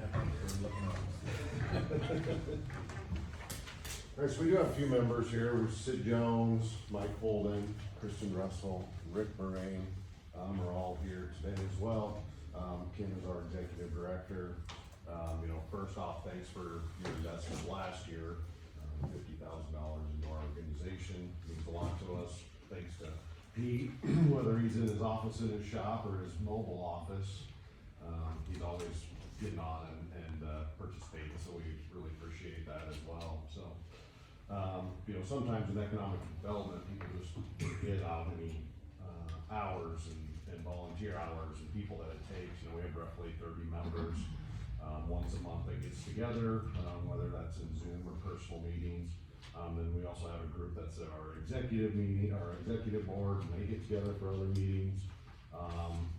Or anything like today, just another hour and a half of volunteering to be here to support what's going on. So I couldn't even begin to count the hours that folks put in to help with economic development. So I think you guys have received our profit and loss for the year and our balance sheet. So I don't know if you had any questions there. We'll review the budget here in a little bit, but those are a few things there. If you got any questions. Next, I'll let Ken kind of go over some of the highlights from 2023. Well, project-wise, obviously housing's been our focus, as it has been for several years, and we've been able to help through your help, through the operation account, to be able to help with the upstairs housing, some projects downtown, Pistillos projects and those kind of things. We've been able to help Andy Rowland. We're working on another large housing project now that we're hoping to bring in to help the community. The other project is a continuing project that we're pretty close to finish the funding for is a multicultural family resource center. Our goal was, we partnered with the school. The school was desperate to get some help in multicultural because of the expansion in their enrollment. And they will be part director of that operation. They'll spend 25% of their time at the school and 75% with the community. They help our businesses and help new residents and current residents as they move in and get acclimated to the community. And we've been able to get almost all funding for that. We got a grant for the first year of operations from USDA that covers the first year costs. We've been looking for contributions for the second, third, and fourth year, so that we're funded for 4 years. And we're probably about 95% done on that. So we're in pretty good shape to move that forward. We hope in January to begin recruiting the director to get that person on board. So we've done, like I said, a variety of projects this year to help the community, and particularly in our focus in housing and community development. So you've got my last monthly status report there, because I talked about some of the things we covered in our November meeting. As Scott said, I'll say it again, your help has been critical, keeping the operation going. We try to keep as you'll see when you go through the budget, it's pretty constant. We try to keep our operating costs constant and low, and use your money wisely. Okay, thanks. So, there has been a little bit of controversy lately, with some of the proposed projects. Whether, housing has been a high priority for the county and the city. And so that's what we've really worked on. It's never easy.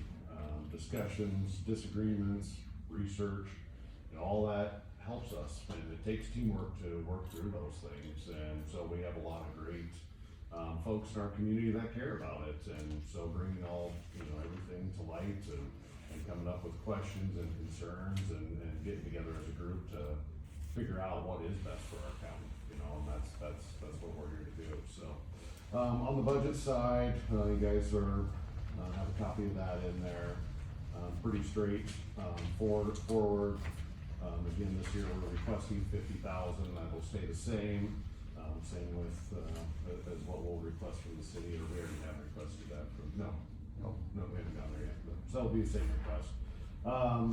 The only really big change in there is that you can see from the 23 and 22 to the 24 is instead of Arion lease, now it's the Midwest Mission. So I think you guys are familiar with the Midwest Missions that has now come to town and doing great things. And so we've entered into a contract with them for a year. I believe that comes up in April or May, and we're currently in negotiations with them right now to continue that lease going forward. So as you can tell, that's where our income comes from, as well as membership dues. Then on our expense side, pretty straightforward, not, nothing really out of, line with anything that's been in the past that you guys have seen. And so, any questions about our expense side or our income side? One of the things too that you probably notice is, part of the lease agreement with, Arion was, property taxes. So they're a nonprofit and they can't pay property taxes. So we, in turn, now are doing that property tax on that building over there for them. So that's just a different line item there, so. Questions, concerns? You mean Midwest Missions cannot pay? Yes. Yes. And- Yeah, and Arion Yes. had, they had a triple net lease, Oh. and now it's, yeah, so. And we worked with them on negotiating. How many employees do they have? Are they all volunteers or are they paid employees do they have? I think they're all volunteers, yeah, I think they're all, and then, sorry, Sid, that works with you, Janelle Curtis is the leader of that organization, and yeah, strictly volunteers for that, but they come from, she was telling us the other day, South Dakota, So Minnesota. there's no employees? No, no employees, no. But they come here, she was telling us too, a lot of those folks that come and volunteer, they take a whole week off and they stay here, stay at the hotels and, so.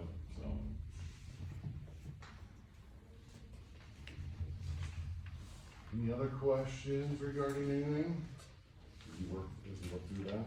And the request is $50,000, yep, same as it's been for 20 years.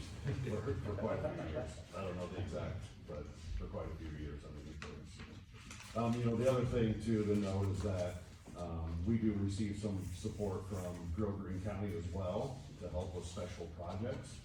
Obviously with Greene County, you're not allowed to, have any of those costs go towards or anything, so, without their support and trust, there's many projects that would not have moved forward, without them as well, so. One other item, do you wanna bring that up? Yes, if now's a good time. Oh, yes. So we have 28Es with all the nonprofits with which we partner. That was the goal last year, and somehow we overlooked GCDC. So we have a boilerplate 2080 agreement.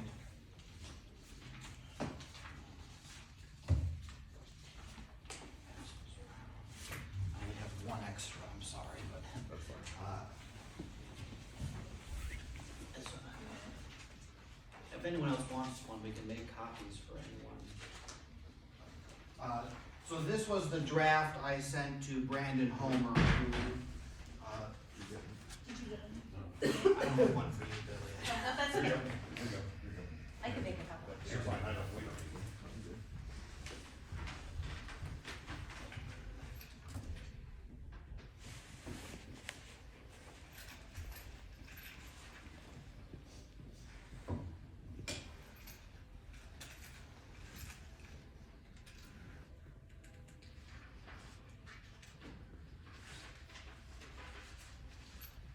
While we're waiting, I just have a question for Ken. Do you plan on getting back to the other outlying communities and giving updates or reports or seeing if they need anything? I know you used to kind of do that quarterly. Yeah. Go around. Yeah, I can start that back, and if that's something they would want, I'd be glad to do that. Or just reach out to them and see if there's, I've been, like with Jerry Boyd and stuff, I meet with him on a pretty regular basis, right, they like to do it that way.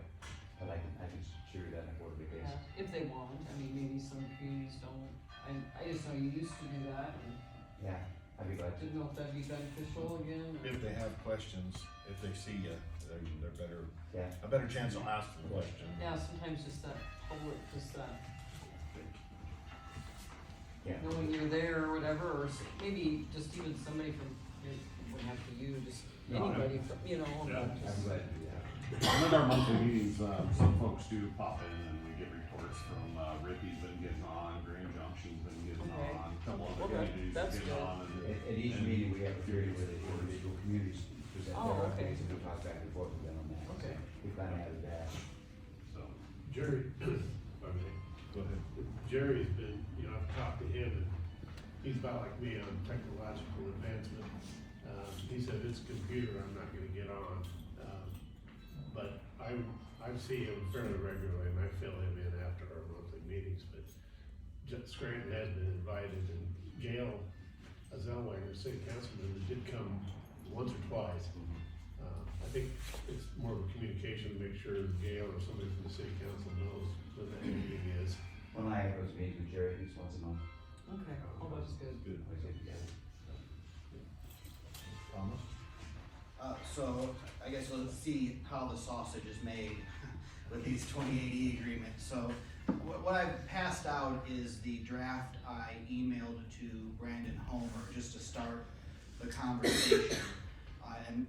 What's highlighted in yellow are the sections where I asked GCDC to insert whatever language into the agreement they thought was fitting and appropriate. Otherwise, all of the language is the standard language we've used with pretty much every other 2080 agreement. Now, we do have some unique relationships, like with the Bell Tower Foundation and the Mahaney Bell Tower, or the money we gave for the Career Academy. Those were a little more complex instruments, but this was just the standard language I thought would serve as a good starting point for a conversation.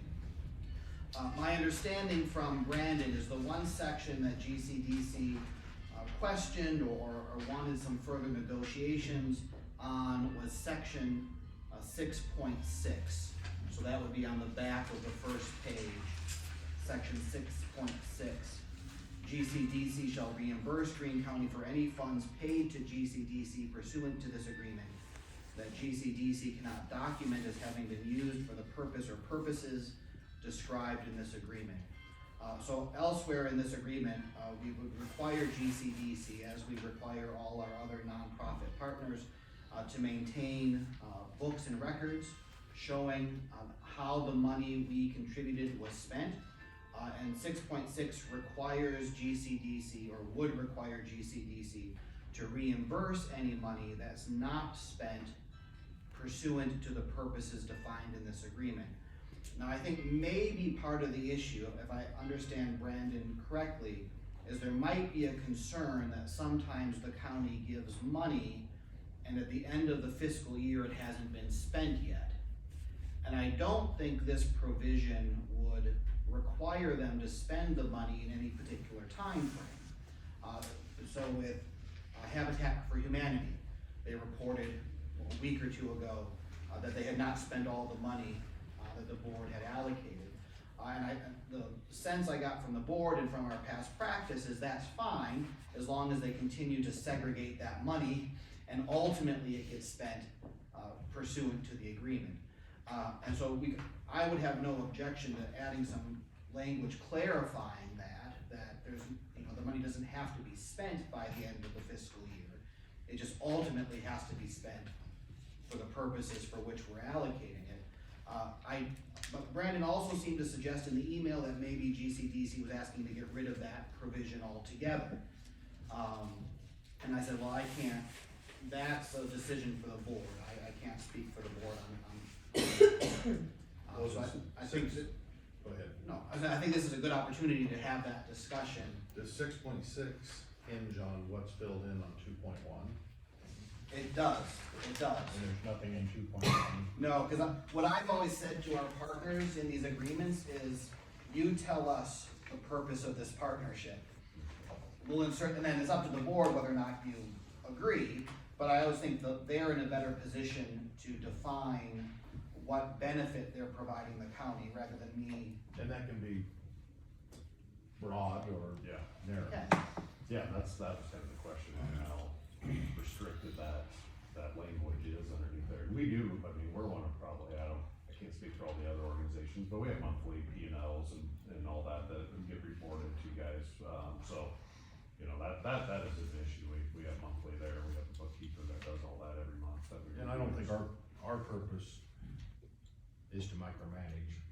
I mean, so that. But I do think going back to 6.6, we have an obligation to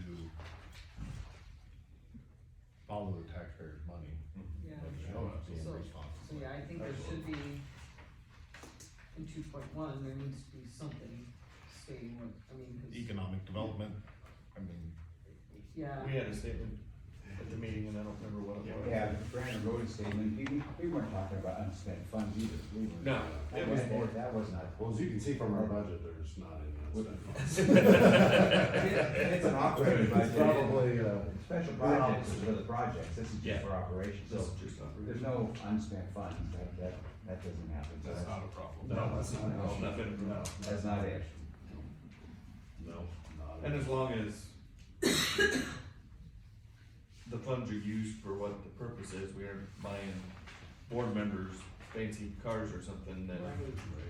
you know, Yeah. that's, it's Yeah, inappropriate use of the Right. funds, right. is really what that's about. Absolutely. And Yeah, I think since it is tax dollar money, there needs to be something stated in 2.1 for the purpose of what the money's being used for.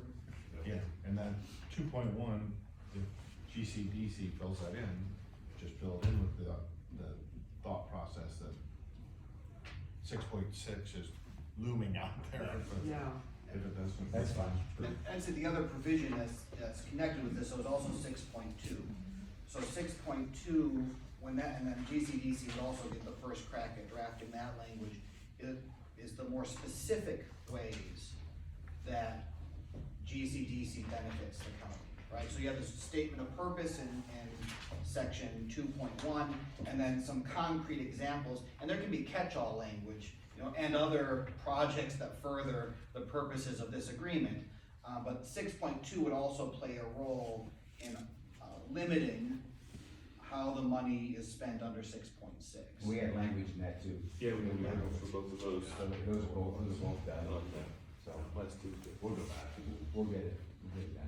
And if GCDC wanted some language in there explicitly stating that the funds did not have to be spent within the fiscal year, based on the board's past practice, I don't think the board would have an objection to that.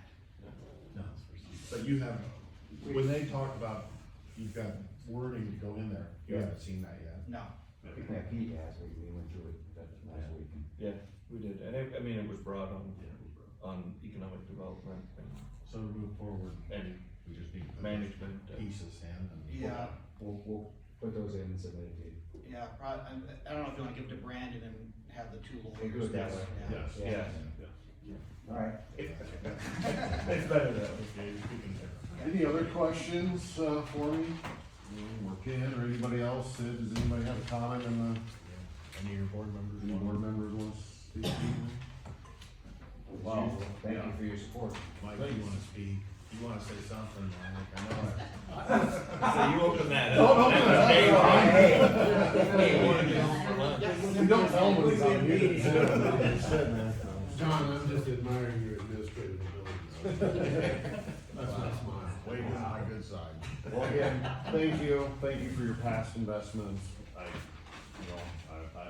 hope that we can prove to you also in the future that, these dollars are spent wisely. And at any time, I know all of you, stop at my office, give me a call. You guys have, most of you have my cell phone number. Just reach out to me at any time if there's a question or concern, and happy to sit down and answer the questions that I know the answers to for you and find out what I don't know. So, You will. And I mean, I'm in most of the meetings and I do question things, so. yes, you guys. All right, well, thank you for your time. Thank you, guys. And more importantly, Merry Christmas. Yep. Thank you. Thanks, guys. Thank you.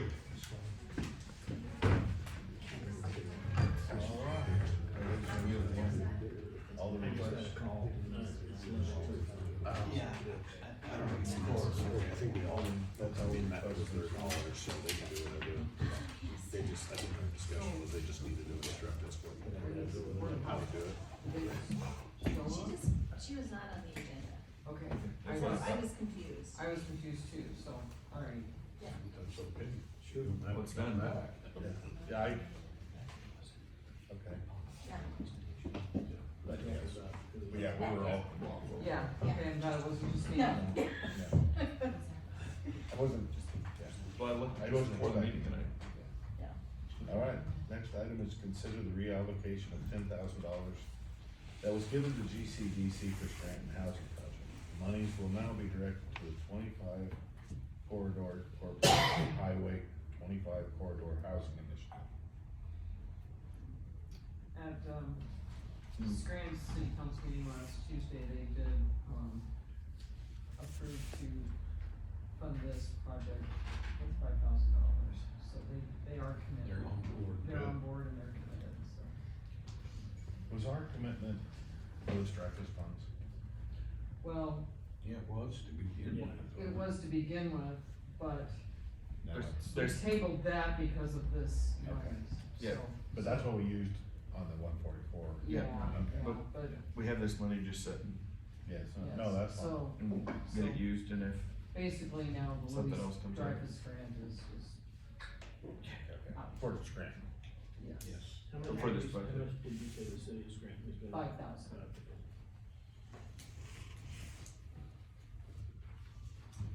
Okay. But I would make, motion I would So- make this motion. Did you wanna discuss this letter? Yeah, I can. In your packet, I gave you a letter. yes. Billy and I drafted a letter, for your review. This motion would be essentially to direct Billy, to convey this letter to GCDC. Now, it's kind of a legally, unclear situation, because my understanding is this money was already dispersed to GCDC. Correct. So, and this is why, I mean, you know, we always historically with all the nonprofit groups with which we partner, we've had good working relationships, there's never been any concerns. But this is why the state auditor's office wants us to have 2080 agreements, because we gave $10,000 and there's no agreement regarding how that money can be spent. So this is basically just good faith, we're asking, we can't, it's unclear legally whether we can require them to redirect this money, because there was no agreement up front. But I think we can ask in good faith that they redirect the money, with the understanding that they're now asking you for another $50,000, so, you know, good faith comes with a stick. We at least had a verbal agreement from day one that this money was to be used for housing in Scranton. Yeah, And we put it in a separate fund, it sat there for no other reason, it doesn't touch any other housing projects, it's been untouched. And obviously, last week, we voted for what it means, our board said, sure, you know, we'll take it out and give it to whatever you guys designate, it's your money. And we had it for a project, and the project didn't happen. So this letter would basically, is phrased as a request, requesting that GCDC redirect this money to be used in furtherance of the 25 CHI Corporation's Highway 25 Corridor Housing Initiative. And then asking for written assurance that that's how the money will be used. It's, don't read any more into it than it's a request that they use that funds. Yep. So if we send a letter back saying the board approved to reallocate that for the CH-25, whatever the technical name is, that would suffice? That would satisfy the board's request. And then we'll cut a check for that amount to whoever, Yep. whoever we're sending it to. But I just, the reason Billy, I think, wanted me to talk about it was it's not the board reallocating the money, because you no longer have the money. It's you requesting our partner reallocate the money. And sharing our feelings that that's a good project to support, since money's there. But the bottom line's always been, even though it's sitting in an account we have, it's your money. You designated what to be used for, and we were gonna honor what you'd asked for. And ultimately, we'll all get to the same spot we want to get to. I'll make that motion. All in favor? Aye. Opposed? I abstain.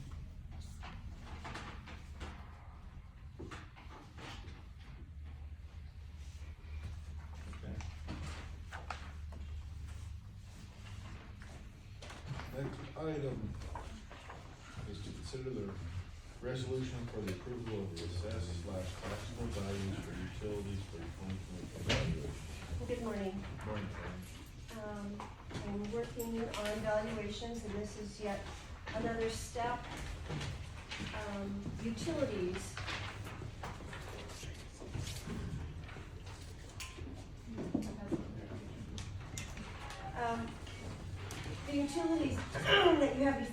are the utilities that are state assessed.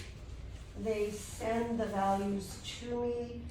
For the railroad, they send the miles that are within Greene County. Pardon me. It used to be that all the telephones, like Jefferson Telephone, Scranton Telephone, Windstream, they were also a part of this report. They now are locally assessed, not centrally. Pardon me, assessed. So this resolution that I'm asking for today is that these utilities be allowed to be addressed in valuations, and then they will also be part of the taxation going forward. So you have before you the list of the electrical companies, the gas and pipeline companies. Railroad is listed at the bottom with the number of miles. The assessed and the taxable values are all determined by the state. I just need to account for them. And the only one that has rollback on that sheet is at the bottom. You'll see railroads do get a rollback. So the resolution that I have proposed is at the top, and I ask that you accept that today.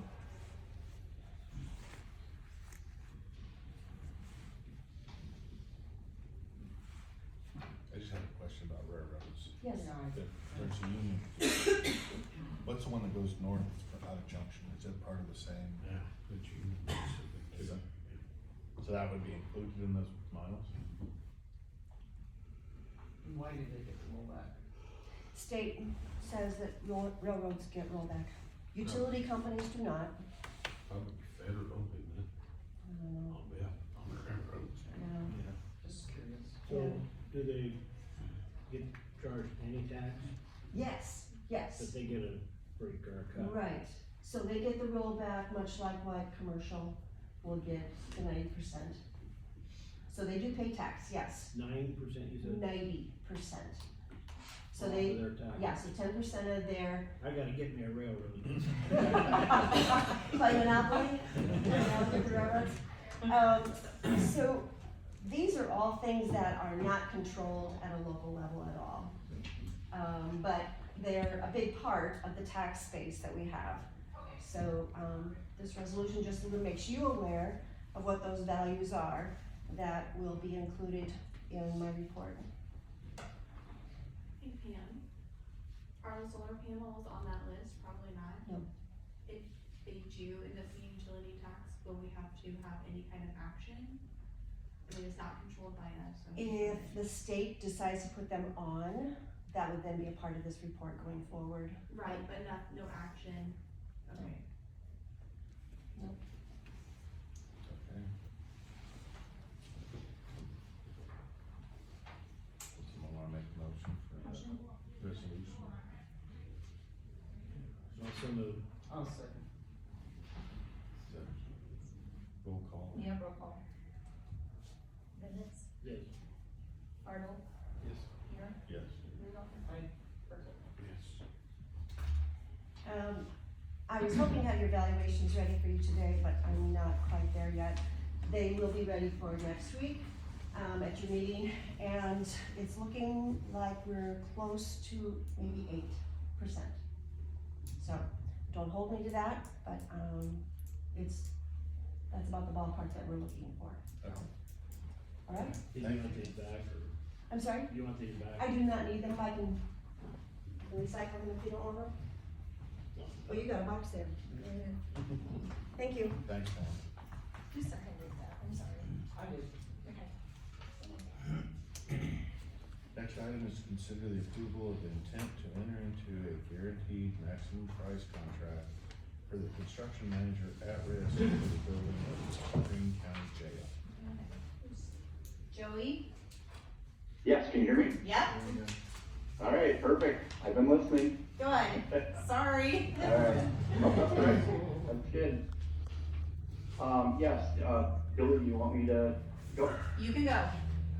All right, okay. This is Jar Winiger from ISG, architect engineer for the Greene County Jail project. We've been working on plans for the project, and we're to a point where we're gonna bring a construction manager at risk on board, and, that's an identified process in the state of Iowa. The first step of that is to, post and publish the guaranteed maximum price contract for construction manager at risk. So we're asking to, put that publication out and, get that process underway. So I gave you guys, you should have had a letter in your packet. It's like 3 pages. Yep. How much involvement so far on a local level have we had on any of the, on that? I mean, just discussion on the phone between, Yes, Pete and Dan and I met with Joey last Thursday. We kind of reviewed what's attached, as far as timeline of what's gonna happen within the next, but, And then Jack and I had a meeting with right, him. yep. okay, okay. Go ahead, Joey. Okay, so this is so in order to bring a construction manager on board, it's a 3-step process. The state requires that, so you start out with, the notice of intent to enter into a guaranteed maximum price contract. If approved today, on the board, we will publish that, through the required state agencies, and then also on the county website, local newspapers. We'll publish that tomorrow. There is a minimum day requirement for that, so the end of that process would be, Tuesday, would be actually, Friday, January 5th, at which time then, we have another publication. That is just sending out a notice that there's a project, okay? Next process is a request for qualifications for a construction manager at risk services. So an RFQ. So at that point, it's another publication with a set number of days required to publish that. And at the end of that, we would only be getting a qualifications proposal back from the interested construction managers. There is a scoring process on that, and I will, once we have approval to proceed with the first step, I will send that document out.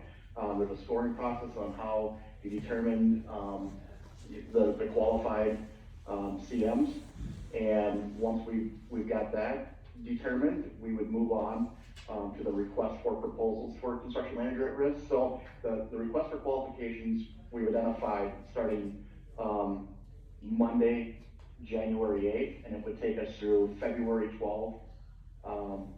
And then once we have that information, we would move into the request for proposal, where we actually get the numbers for the qualified CMs.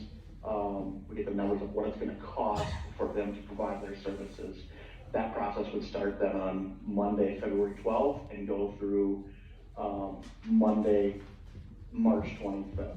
And those dates are, and what has to happen are outlined in the schedule that I had prepared and provided in the agenda packet. Any questions on that process? I'm assuming there's several firms that will apply or show interest. Yes, yep. And you've So worked there's, with, go ahead. you've worked with, right now today, you know the players, you've got ones that you're comfortable with and ones that you aren't. Is that fair to ask at this time? It is fair to ask. I do know there's a few firms, a few CMs out there that are interested in it.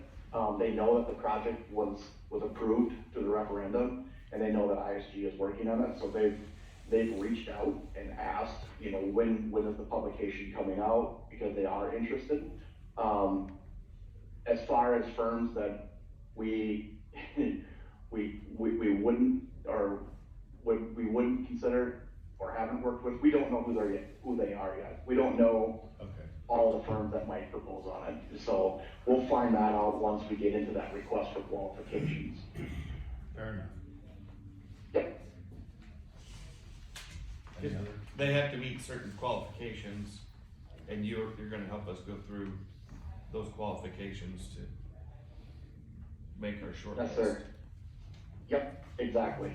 There is a scoring process, that we'll utilize, so that's recognized by the state of Iowa. There's a scoring process, based on projects of similar type, their location, their, past history of projects, performance, safety, and all those things. So yes, there is a scoring, 1 to 10 on each of those items, and, that's how they're evaluated. And then, on a short list, probably a couple interviews or an interview with the ones that, between ISG and the county that we're interested in. Okay.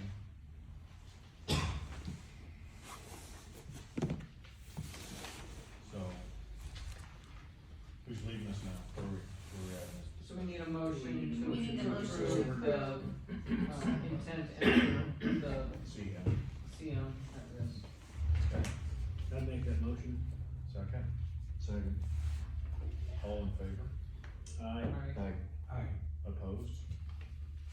Motion passes. Okay,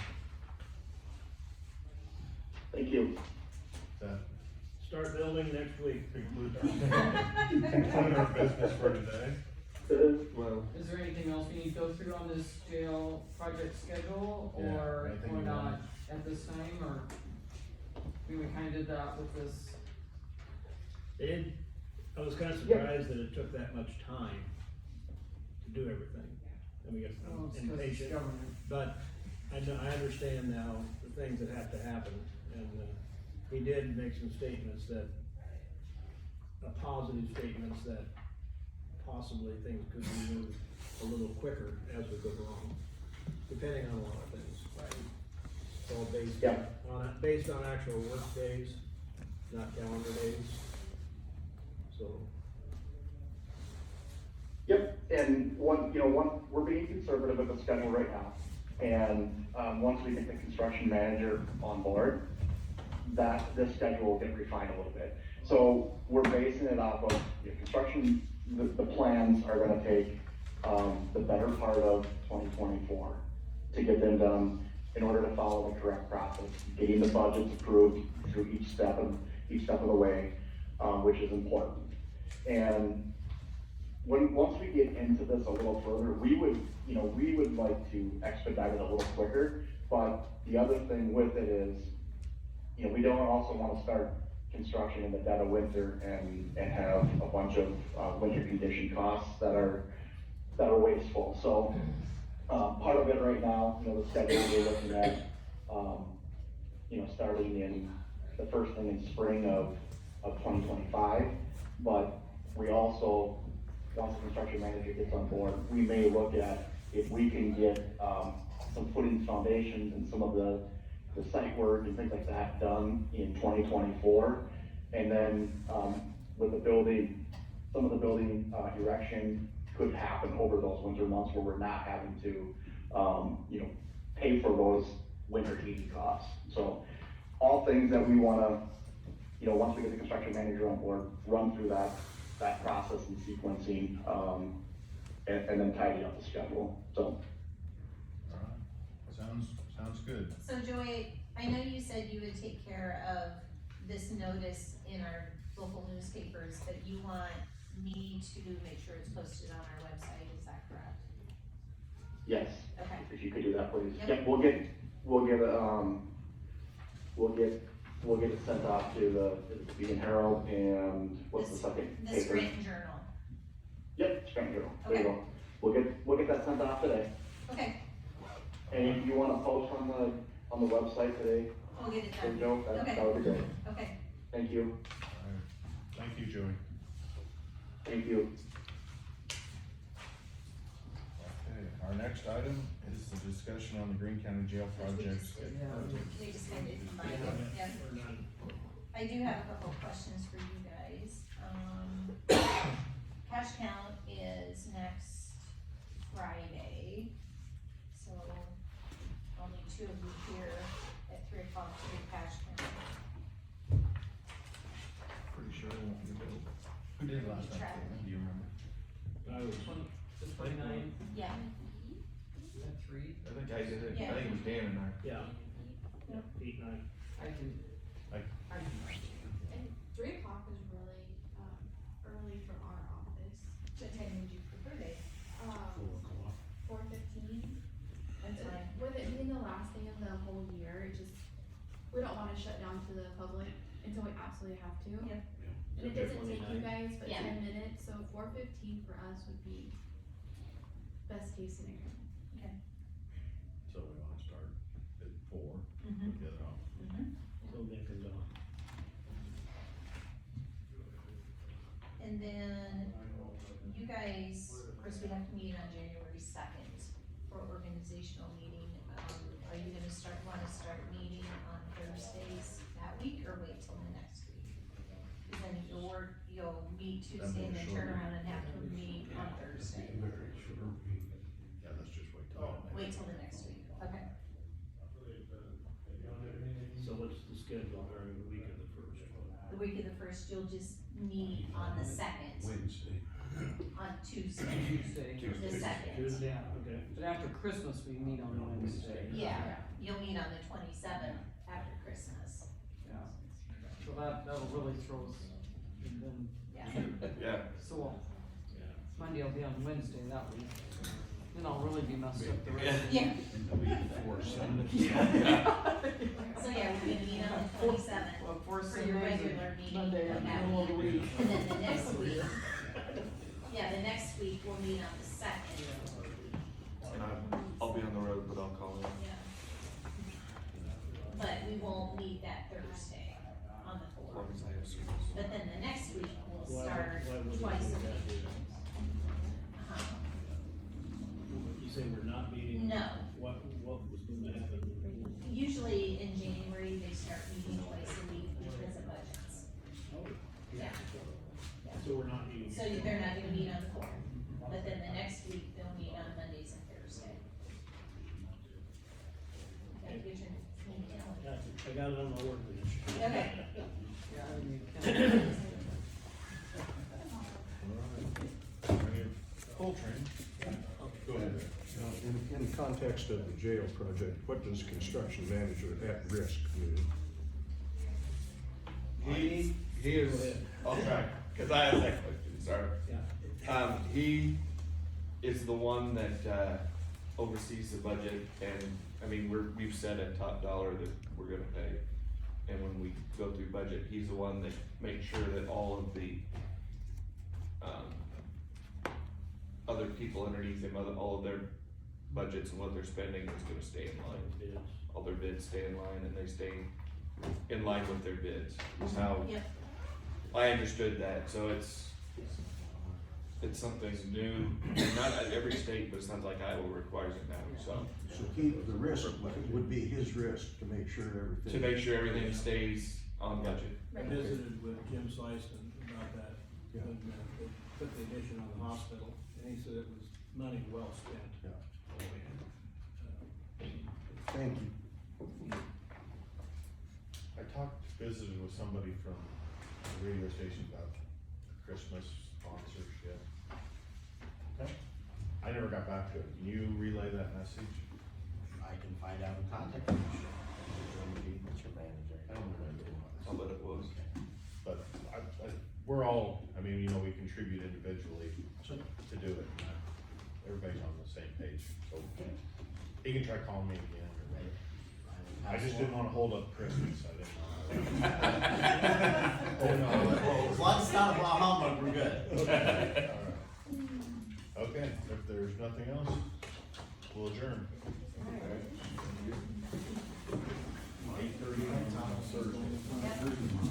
And we are having goodies here on Friday, don't we? Clear the docket. For Christmas, if you guys want to stop